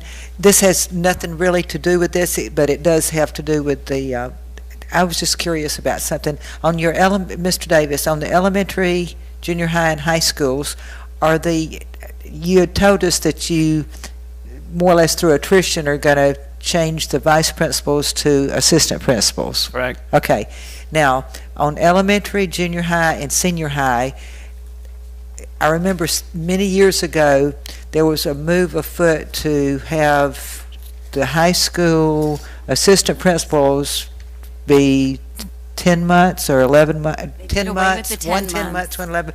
But I was just sitting here thinking, as Ms. Condon was talking, how many months are our assistant principals at the elementary, junior high, and high school? It varies. I mean, as I said, when we talk about having a district of schools, not a school district, you had individuals that had 11 month, 12 month, 10 month. It's all over the place, and that's part of what we need to do is part of leveling as well to make sure we have consistency. And because I mean, end of the day, I got principals trying to determine, well, who gets the 12 month and who gets the 11 month. Well, who gets the vice principalship and who gets the assistant principalship? It's the same thing. I like it, the KISS method. Keep it simple. And I would like to see some rhyme or reason, so that if someone says to me, is my assistant principal a 10 month, 11 months, what are they? So this board might even know, because I was sitting here thinking, my gosh, at one school they're 10 months, one school they're 11, one school they're 12, and it makes no sense. So I would suggest. Was that also I would determined like for that to be cleaned and up? I don't know from the history part of this, though, but I believe that some of the assistant principals particularly may have had a choice of a 10 or 11 month contract. Really? If the assistant principal had a family and they could choose a 10-month contract versus a 12-month contract, they might do that. Well, I mean that's I don't know education history if that was one of the perceptions that were made, Well, and that's why some of those I am not an decisions educator, and we have not talked about this before, so I don't know your feelings about 10 months, 11 months, 12 months, but I was just sitting here thinking, we are all over the place on this. This is something that we need to clean up. I So don't disagree. would you put that on your cleanup Yes, ma'am. list? I mean, Thank you. When we talk about this document, and I talk about telling a story, I'll give you an example. We eliminated the supervisor of elementary, and then we will eventually eliminate the supervisor of VPK and Title I. Those two will be condensed in order to create, which we already did, the director of elementary education. So there's a lot of strategy of trying to save money. My department truly understands what my expectation is with this, so that's all I'll say. Uniformity has to happen. I mean, there has to be a balance, because you're going to elevate Clay, and we're convinced of that. And you know, I'm just curious to know, do you think they need to be 12 months, 11 months, 10 months, whatever? And I don't expect you to answer me tonight or this board, but I'm just saying we need to be consistent on this thing. In a perfect world, I wish they were 12 months. We just don't have the money. Okay. And I would like to, I do push back a lot on this one particularly, and it's not that I don't believe in what you're doing. It's that I feel like that's the job. You and I have had that conversation privately, it's the difference in the board member and the superintendent. So I'm not trying to be the. It's okay. It's okay, Ms. Condon. It's your job. It's my job to articulate it. Any further discussion before we vote? All right, we have a motion by Ms. Condon, a second by Ms. Bola. No further discussion. All those in favor say aye. Aye. Motion carries 5-0. I voted. I didn't vote. I'm voting no. Oh, I'm sorry. It's okay. I'm voting no. Motion carries 4-1 with Ms. Wait, I'm Condon voting dissenting. right now. Hang on, she's Karen.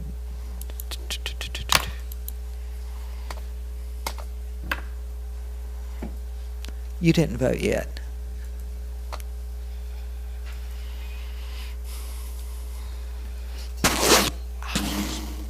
All right, now we'll have to go back to the personal consent agenda. And we're starting with no motions, so it's a clean slate. Let's see, we've already approved We approved the job descriptions, so we need to. I'll move again that we approve the personnel consent agenda without the job descriptions and without Mr. Rollins' conclude employment. All right, I have a motion by Ms. Condon. I'll second. I have a second by Ms. Gilhausen. Was there any further discussion? Hearing none. All those in favor, say aye. Aye. Aye. All opposed? No. Say no. No. Ms. Bola, I didn't hear you. No. All right, motion fails 2-3. All right, I'll entertain another motion to approve the personnel consent agenda. Just a minute. I've got.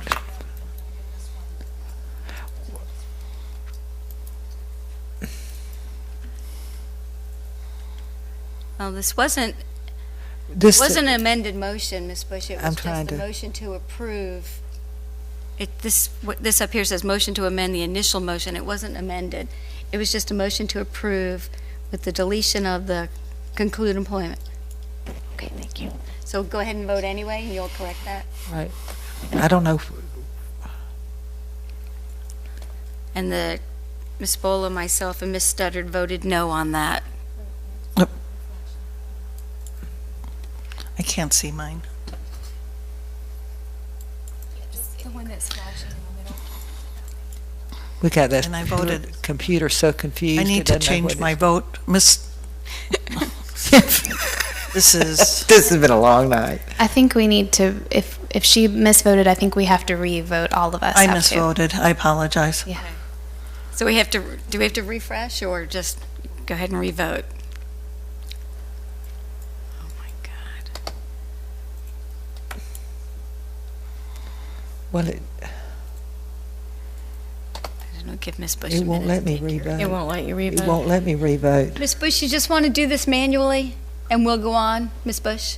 Just I don't- take it manually? I don't think she can, Ms. Kirkus. Remember the new software, we have to vote. Mr. Bunkley said it was okay before and we had an issue that they could do it manually so we wouldn't hold up our meeting. With the complexity of this vote at this point, with Ms. Bush trying to keep up with it, I do suggest recording this vote manually and letting us adjust it. We can actually do that now with this data act in the future. Okay. It is very easy. Right. So it was 3 nay. Nay. 3 nay.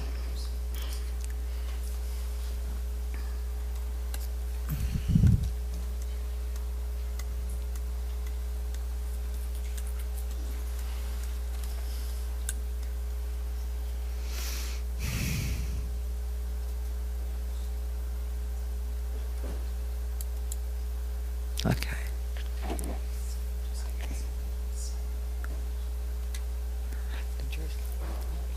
Mhm.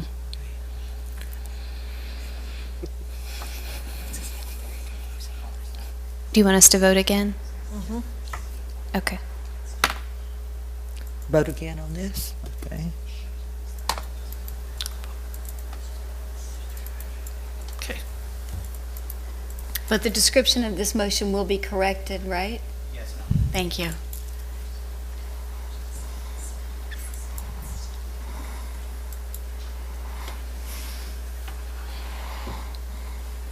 All right, so we'll entertain a motion to approve the personnel consent agenda. So moved. Second. I have a motion by Ms. Bola, a second by Ms. Studdard. Any further discussion? I would just like to state on the record that I am going to vote yes because I want to approve the other teachers that are on there. I still don't support the conclusion of Mr. Rollins' employment for the record. All right. I don't support the conclusion of Mr. Rollins' appointment either. However, there is no job for him, and that is why I had to vote against the last motion. If there's nothing for him to be placed in per se, and understanding the other annual contract teachers that are out there, and I totally understand the military sacrifice that he has done for us and appreciate it tremendously. Unfortunately, we're in a position that we've been placed in that we cannot tell you, Mr. Superintendent, who to hire, when to hire, whatever. As Mr. Dagida had informed us earlier, we have basically, I use the word policy, and approval of positions. And unfortunately, we can't delegate the actual personnel issue in this situation. And that's why I voted against that last motion. Mr. Dagida, you had mentioned the potential of tabling this item. Well, how would that affect us in the HR department? Would that... Well, there's no job, though. We wouldn't be Oh. tabling anything Can because it's I concluded say employment. through Yes. the chair? There is a job he qualifies for. Chose not to take it. There are 3 jobs now, or 4 that he is he's certified in. There is. The issue is that his employment concluded on June the 8th. Therefore, he is being concluded tonight. If a principal wants to hire him moving forward, then he has the availability to go in those positions to move forward. The original question, and I'm sorry, was the fact that, maybe I shouldn't get deep. You can stop me anytime, please. I'm telling you now. Okay, I'll stop then. Okay. We're going to leave Really? it at that. All We're right. not going to discuss anything in case there's possible So litigation. there is a position that he can go in. The problem is his contract ended on June the 8th. And I don't have the right to place him in a position because he's an annual contract teacher, no different than I have the right to place any other annual contract teacher in the position at a school. Mr. Davis, can I ask you 2 questions, or maybe it's a one question with 2 parts? Okay. I guess my question is, are you telling us that no annual contract teachers were hired between June 9th, when their contracts for 2016-17 ended, and this board agenda? I can't answer Okay. that. Ms. And then my Corey. second, and then my Oh, follow, I'm sorry. Sorry, Ms. Corey, you want to answer that? She's I doing a great would love job to tonight. be able to answer that, but I can't with 100% accuracy. Yeah. Okay. And then my second question, that you may not, neither of you may not have the answer to either, is if you said that you found out about this only in the past week. 2 weeks, probably. 2 weeks. I'd say So, max 2 weeks. so I guess my question is, and maybe it's rhetorical for this argument, but my question would have been, within our district, did we have a position that he was qualified for June 9th? Because my understanding is that principals have been interviewing and hiring based on if they've had open positions, or based on the whole, I know Ms. Paiva's not here, but the whole tier, if they're in. They have to be certified. My understanding, Phase. the They only... have to be certified. And he, They're only... Okay. But he needed to pass his ESE Correct. test to Certification. qualify. so between June 9th And now... to And now, until there was now, no. I was not even Right. aware until Mr. So- Davis said there were jobs. Yeah, correct. And through the chair, I will tell you this. It is very difficult for a social studies position to come open. And as soon as one came open that's outside of the ESE, I believe it was yesterday or today, this individual texted me, called me, I don't remember, and I was like, apply immediately. I even ran upstairs out of my office, ran to HR, and said, hey, does this position exist? At the end of the day, then find and apply for the job. So it all boils down to this. The contract was June the 8th. It ended on June the 8th. That person, like any other annual contract person, would be concluded. Is that right, Ms. Corey? Right. That's the only thing. That's the only consistency I'm there. The reason, through advisement, through council, that we did not extend another role, stop me anytime, any role for the entire year, is because through council, this individual didn't qualify for additional rights to be employed for another additional year. If I would have got council that it's the other way around, this would never be on this floor. But if the individual, for the argument, for argument's sake this evening, Okay. that individuals who that none of us up here were present for conversations, if the individual had not resigned the administrative position, this is for my knowledge, I want to know, so if the individual had not resigned the administrative position and signed the teaching one, for whatever Couldn't do both. anyone said, Couldn't do teaching and administrative, though. It had to be one of the I see what you're other. saying. If he would have taken the administrative then job, he would have been, the conclusion would not have occurred June 8th. It would have concluded June 30. correct. And we would not, at that point, still owe anyone else in that position another job for 180 days. We would not have. Am I correct? There would have been no requirement. No requirements. for you, Sarah. It's nothing. We offered a job when this individual came back. That's our due diligence. I'm just talking about from a consistent practice measure. Did we ever offer an administrative job? I was not in that conversation. So from a side of Mr. Broski's been gone this week. My understanding is that this individual wanted to, and said it openly in a teaching through an email in January, that he wanted to go to a teaching position. When he came to HR and I sent him to HR, we did everything he said about our conversations is accurate. Hey, I'll circle back to you. I'll get HR to loop up to you. When I see him, just continue to stay on HR. So when he went to HR, Addison Davis, superintendent, got out of this work and continued to drive the district. And in that time, this individual wanted to take on a teaching job, and HR informed him, you can't take a teaching job if you're in an administrative position. You have to resign your administrative position in order to take a teaching position. And that's true. So you have to be, so on May. My question is, did we ever offer? I can't speak to that. I know that at the end of the day, this individual resigned his job, elected individually, resigned their position, and then accepted a teaching position. Okay, so I'm not trying to be ugly, but y'all are passing notes over there. So he emailed all of us. Yeah, I had the backup letter. My conversation with you, I haven't. January 29th, we all have it on our backup, where he emailed it to us, a letter saying that, and I'll read it to you. January 29th, the one part that I will go into. I would accept placement as a full-time high school social studies classroom teacher in any of the 7 high schools in the district as adequate reemployment in place of a position as an administrator.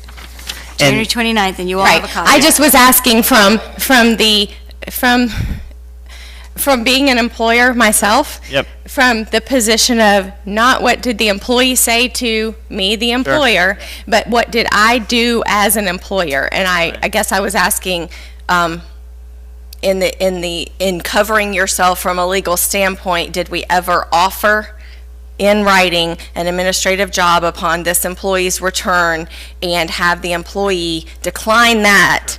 And that's all I was asking. And you may not know. And I can tell you this: we never did not offer this employee any way to take his administrative rights away.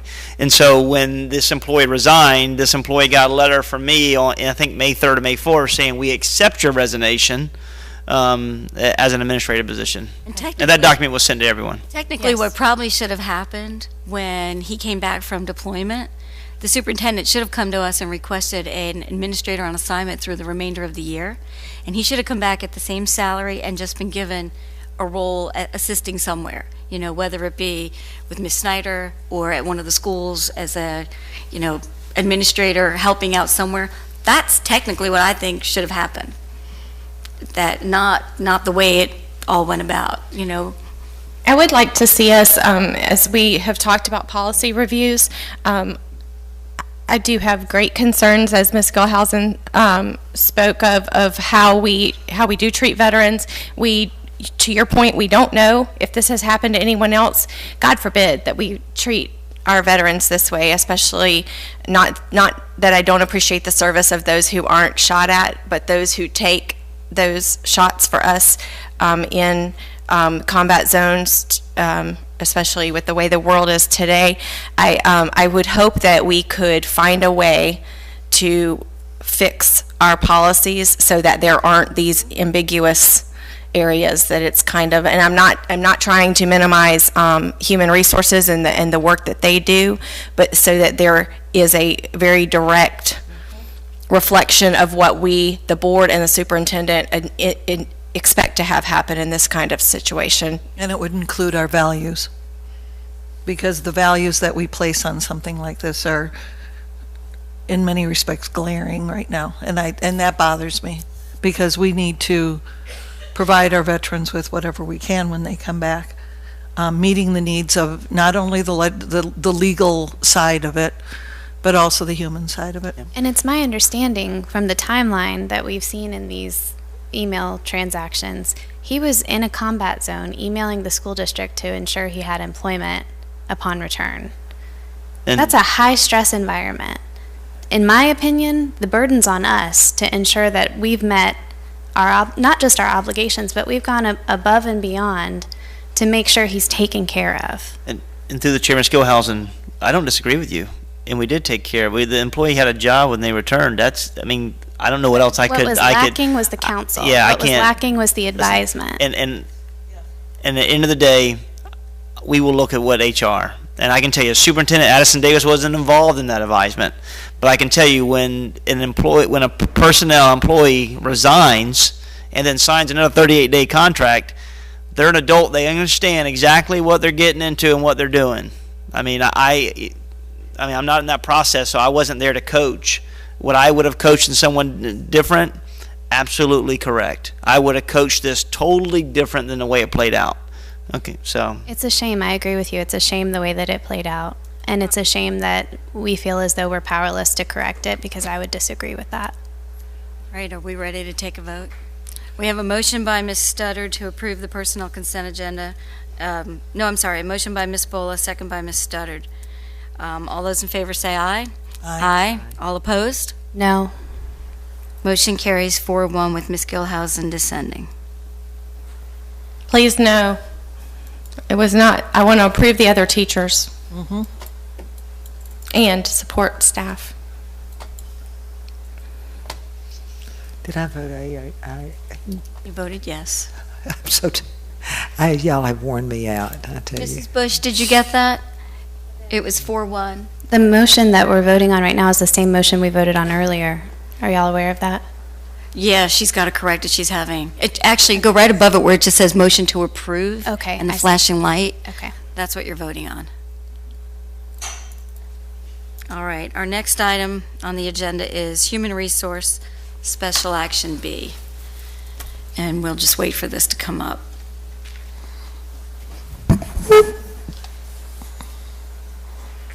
All right, I'll entertain a motion. Move to approve. Second. And a second. I have a motion by Ms. Bola, a second by Ms. Studdard. We don't normally have discussion on this. Any discussion? All those in favor say aye. Aye. Motion carries 5-0.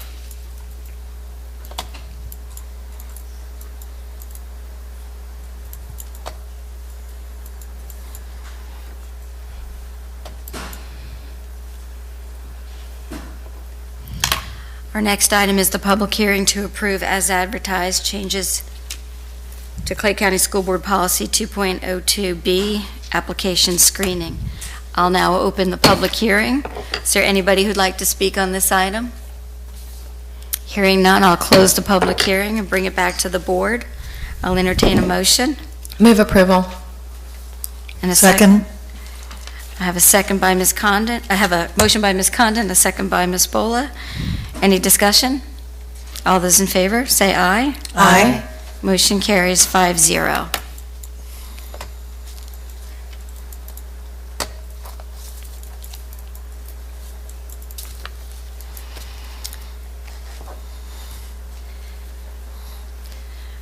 Our next item is to advertise modifications to the 2017-18 Student Progression Plan. This was pulled by Ms. Condon. I'll entertain a motion. Move approval. And a second. Second. All right, Ms. Condon, would you like to start discussion? Yes. So Dr. Stallman and I had a conversation as I was driving today, so I did not ask her my questions, and I did not talk with Mr. Connor, but I told Dr. Stallman that I pulled this because there are a lot of changes to the student progression plan this year, none of which that I disagree with, but I think it's important. Most parents may not even realize we have a student progression plan, but when children are not progressing as the progression plan indicates, that's when oftentimes board members get phone calls. And so I wanted to be able to answer some of the questions of things that changed. So in the elementary, I'll start with the elementary student progression plan. I wanted you to be able to tell us, either Mr. Davis or Dr. Stallman, what is the Clay established benchmark assessment that is noted in there instead of the SAT 10. We've removed the SAT 10. It just says Clay established benchmark assessment. It says a Clay established benchmark assessment. Yeah, what page are you on? I'm sorry. I wrote down my questions. Hold on. Yeah, but there's so many pages. If it's still on Sat 10, it's most likely in the internal assessment we identify, whether it's an iReady or Achieve assessment that's taken the place. It used to be Performance Matters, I believe. Correct. Yes, ma'am. So we're just going to, it won't be arbitrary. I guess that was one of my questions was, is it going to be arbitrary per student? Like not applied consistently throughout the district? So no, I mean, page 12. There will be consistency. We're in the process of finalizing our assessment calendar. And then what we can do is amend this language to make certain that it's explicitly identifying what measures will be taken by each grade level and by content as well. Okay. Yeah, page And 12 then- if you're looking. And then right below that, in the behavioral considerations, what is the Clay Behavior Universal Screener? Professor McCauley. Clay Behavioral Universal. Page 13. Page 13. It says behavior considerations, discipline referrals, Clay Behavior Universal Screener. And then it talks about school-wide positive behavioral interventions and supports. I guess I don't really need to know what it is. I think it's important that, I think our parents would like to be able to see what their students are being evaluated on. So if we have a screening tool, I think it would be important for a parent to see what is made up of that. Not just to see it, but I would contend that would require parental permission before that assessment would be given, if it's a behavioral psychological assessment. Are we talking about the bus? I think it was called the bus. I'm trying to remember. It's on Focus. It's a tool that we use to teachers use. It's not an evaluation of the children individually, but behaviorally. Right. It's just a screen. It's not a diagnostic tool identifying individual students with any kind of clinical orientation. It's simply a screener to look at the overall behavioral health of a school. So there's no attempt to identify isolated kids as in need of something as much as it is just to give us a sense of what are the general presentations on each of the campuses. Okay, because it does talk about when to consider starting an MTSS academic or behavior plan. So it does look like it would be used in a specific case. And certainly to your point, I think it is a good idea to make it available to parents so that they can see and potentially opt out if ultimately that's a decision they made. It's completed on Focus by teachers, and we do it twice a year. The students don't take the... There's no test that the students take. Questions like, does the student I think there was a homework question on it. It's been numerous months now since I've completed it, but generally the classroom teacher completes it for all of the children in their classroom. And truly, on the MTSS side of this, that wasn't necessarily used for the MTSS side of it. Right, but it says now it's going to be. So no, it's always, behavior has always been there. No, it specifically says that in this now. It's added in red, so you're right. It hasn't been part of that prior, and what I'm asking is exactly, Mr. McCauley got what I was asking, that parents would be able to see what, I'm not challenging what it is, Right. I'm challenging that parents be involved. Yeah. And To her point, that is something that we need to look at, absolutely. And is what Ms. Bolo referring to, is that the same thing? Yes, ma'am. Okay, so it's something that a teacher fills out Yes, ma'am. about a student. It's not Yes, a test given to a student. Okay. We just wanted to put it It's in the language literally a that's check been mark used. sort of thing. It's not a, yeah. And my next question was on page 16, it states under kindergarten, Florida Kindergarten Readiness Screener, and then we use the acronym FLKRS. We have removed the explanation to parents of what that is, and I wondered why we removed it. Dr. Stallman, I don't know. I have to go back and look into this. Okay, because I think it's again, if a parent ends up in this, if they end up in this, which means their child is not progressing, they're going to be looking for what are these, and if we can answer them as board members, I think that's important. On page I didn't write down the page number, for the report cards for elementary. So it starts on page 19 and it moves down.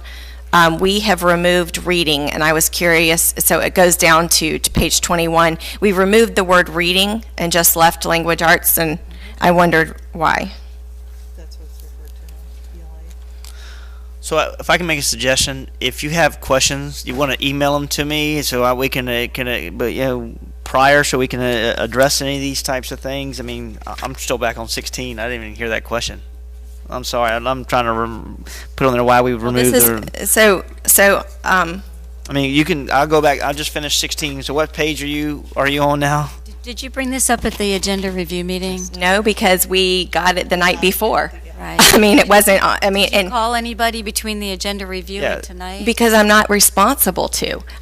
This is an opportunity to ask questions on the record. If you guys don't want me to ask questions, that's fine. Let's go ahead and vote. Listen, you can. I call the question. No, you can have the question. No, I call the question. Language arts is reading and writing. Is reading and writing literacy, so it's duplicative in reference to this report card in reference to grade 3 to 6. Madam Chair, I called the question.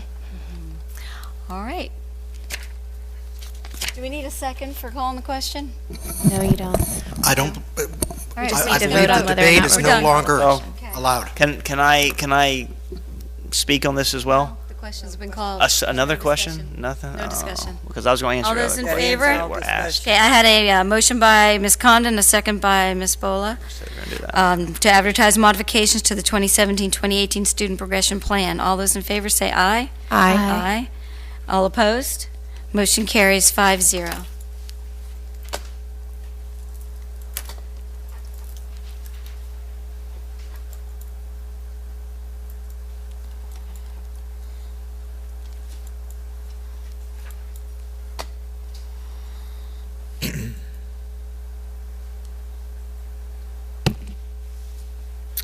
Our next item is a public hearing to approve textbooks for environmental sciences. I'll open up the public hearing.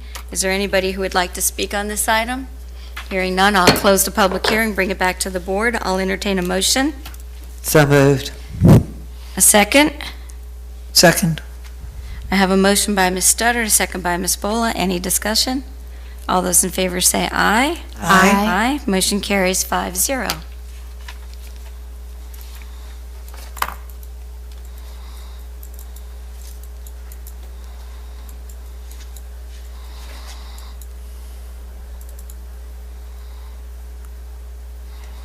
All right, our next item is to open up the public hearing to approve as advertised K through 5 social studies adoption. I'll open the public hearing. Is there anybody who'd like to speak on this item?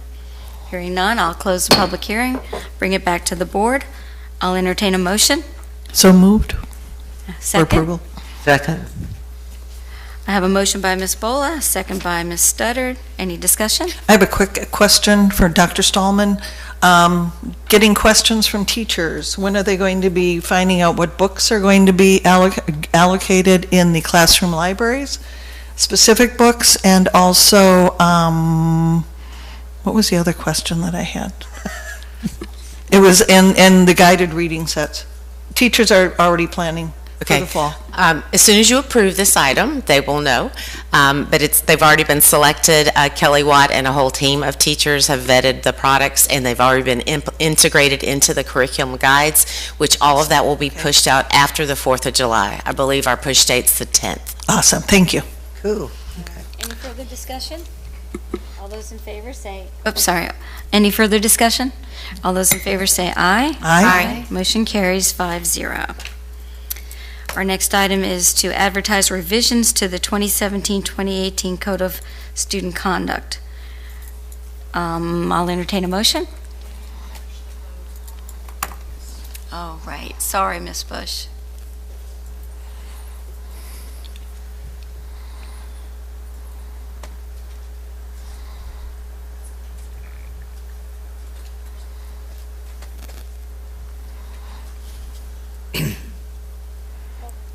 All right, advertise revisions to the 2017-2018 Code of Student Conduct. Move approval. I'll second, and I'd just like to add that I appreciate that we looked a little closer at cell phone use. I think that that was a wise decision to turn it over to the schools to determine the appropriate policy for themselves. So, considering what we've seen in discipline hearings and so forth, it's become an issue. So, Is there any further discussion? I have a motion by Ms. Bola, second by Ms. Gilhousen. All those in favor, say aye. Aye. All opposed? Motion carries 5-0. All right. Mr. Daggett, did you have any remarks that you'd like to make? I will make no further remarks at this time, thanks. All right. School board member comments? Ms. Gilhousen, would you like to start? I really have none. Ms. Bola? I just want to give a shout out to my Argyle Elementary peeps.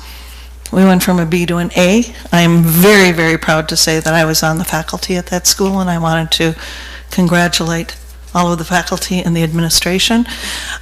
Recently, I also got to attend the Special Olympics banquet, and we got a certificate. And I accepted it on our behalf, and it's a special award and appreciation to the Clay County School Board, recognizing us for supporting Special Olympics in Clay County in its athletic competition. And I just want to say thank you to all of those students, former students, current students, and all of the hugs I got that night, because that made for a great Saturday night out. Thank you very much. I wanted to also say that I hope everyone has a safe and happy 4th of July. I want to say thank you to all who defend our great country. And more locally, thank you for those who will be working to keep us safe. And that particularly the 4th of July, because I know it can be a crazy evening of fireworks, etc. Our first responders and our healthcare professionals, thank you for the work that you do. Ms. Condon? I have none. Ms. Studdard? Just happy 4th of July. I just have one thing. I want to give a shout out, and this, Ms. Condon, this is your neck of the woods, to Santa Fe State College. They had, I believe it was 22 students graduate. Keystone Heights had 22 students graduate high school with an associate's degree from Santa Fe. And that was more than all our other high schools put together. I think 9 was the total of all the other high schools. So they're doing something really great down there, and I just want us to recognize what they're doing. So wish everybody a happy summer, and congratulations on school grades, Mr. Superintendent. That's it. Did you have anything you wanted to add? Just a couple things. Sorry, just a couple things, and I'm sorry to keep this continue to go. Our job is to really have conversations as much and often as we can. Hence the reason that I have 10 to 14 days in advance board workshops for the board to work to do all the review of much of this agenda they can, to ask me as many questions as they can, so that we can continue to problem solve. And some questions should be openly asked so that constituents could really get to a point where they better understand it. So we'll get better as we use that time frame between my board workshops, agenda workshops, along with when we get to here. So there's a couple things in the, I'm sorry, I'm going to do this because these are questions and concerns that were asked. There were a couple questions about the student progression plan and the mid-year promotion retention, that we changed some guidelines from district to student's teacher, and that's because the state statute required us to move the selection requirements of the portfolio from the student's teacher to the district, and it gives us clear indications of what we're trying to accomplish as good cause exemptions. We added already, and then we'll probably bring back some additional wording that protects the brick and mortar and virtual school as relates to having individuals who are in Clay Virtual attend certain graduations. We'll bring that information back as well to make it tighter. So I just want to go through those because I knew ahead of time those were questions versus going through this entire document and unpacking it, which is perfect time. We'd have the 10 days to do it. But nonetheless, I will also say that leveling is never easy, and my decision to level is not at the decision that challenges the capacity of staff. I believe that we have 2 individuals, or this CTE has done marvelous things in Clay County.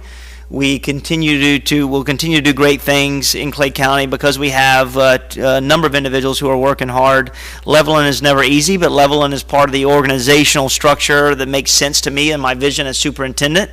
We celebrate these two individuals. We think they do great work, and this only challenged the fact that this sends a message that CTE is not important, because we have a highly qualified, skilled chief of secondary education that understands CET, understands the work, understands the vision, and by allowing the supervisor, one, to focus on nothing but business partners, this only allows this individual to have release of responsibility to create greater focus, greater pathways for our students, and a greater pipeline to the business world field to maximize the skill set of individuals. So all that to say is that everything I try to do is intentional, and we'll work hard to respect and protect individuals in this organization as much and often as we can in order for us to fit this vision. But hats off to the teachers and support staff for school grades, and thank you for your commitment every single day. And in the side of us making hard decisions in human resources, we always will celebrate, acknowledge, and welcome individuals who are in the military to be a part of this great school district. And we will support them, in the past. We'll support them in the future as well. But we will always be consistent in our practice. So thank you. At this time, we're going to have a attorney-client session which is closed to the public. Pursuant to Florida Statute 286.0118, I'm now announcing a recess of the regular meeting for the commencement of a private session with the board's attorney, Mr. D'Agata, to discuss pending litigation. The required public notice has been given concerning this private session. The following people will be in attendance: myself, Mrs. Studdard, Mrs. Condon, Mrs. Bola, Ms. Gilhausen, Mr. Davis, Mr. D'Agata, and Mr. Garrison, special counsel with Copalucis, Bradley, and Garrison. The entire session will be recorded by a certified court reporter, and the full transcript will be filed with the board secretary to be made part of the public record upon conclusion of litigation. For the record, the current time is 9:43.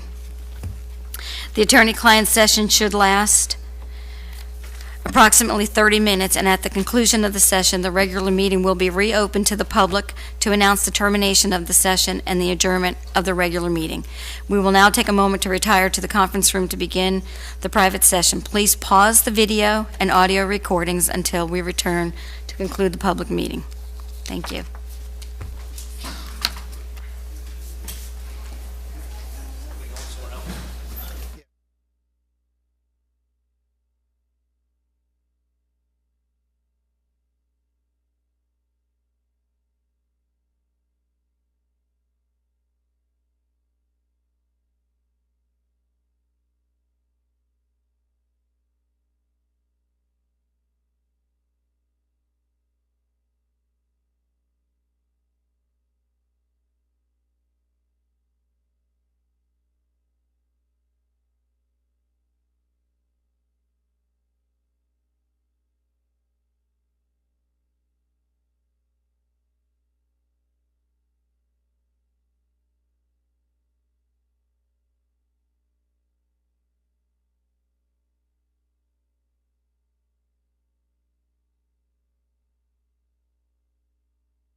Edge of the.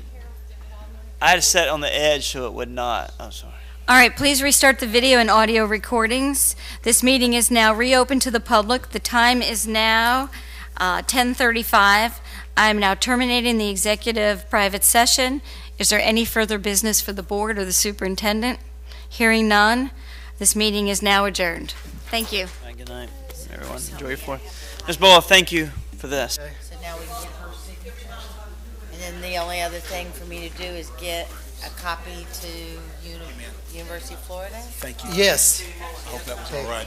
No. That's how it's supposed to go. You've had a long night. That's how it's supposed to go. Thank you. All right. I see you, man. Yeah. Mr. Dagnan? Yeah. I'm just going to have Janice sign there.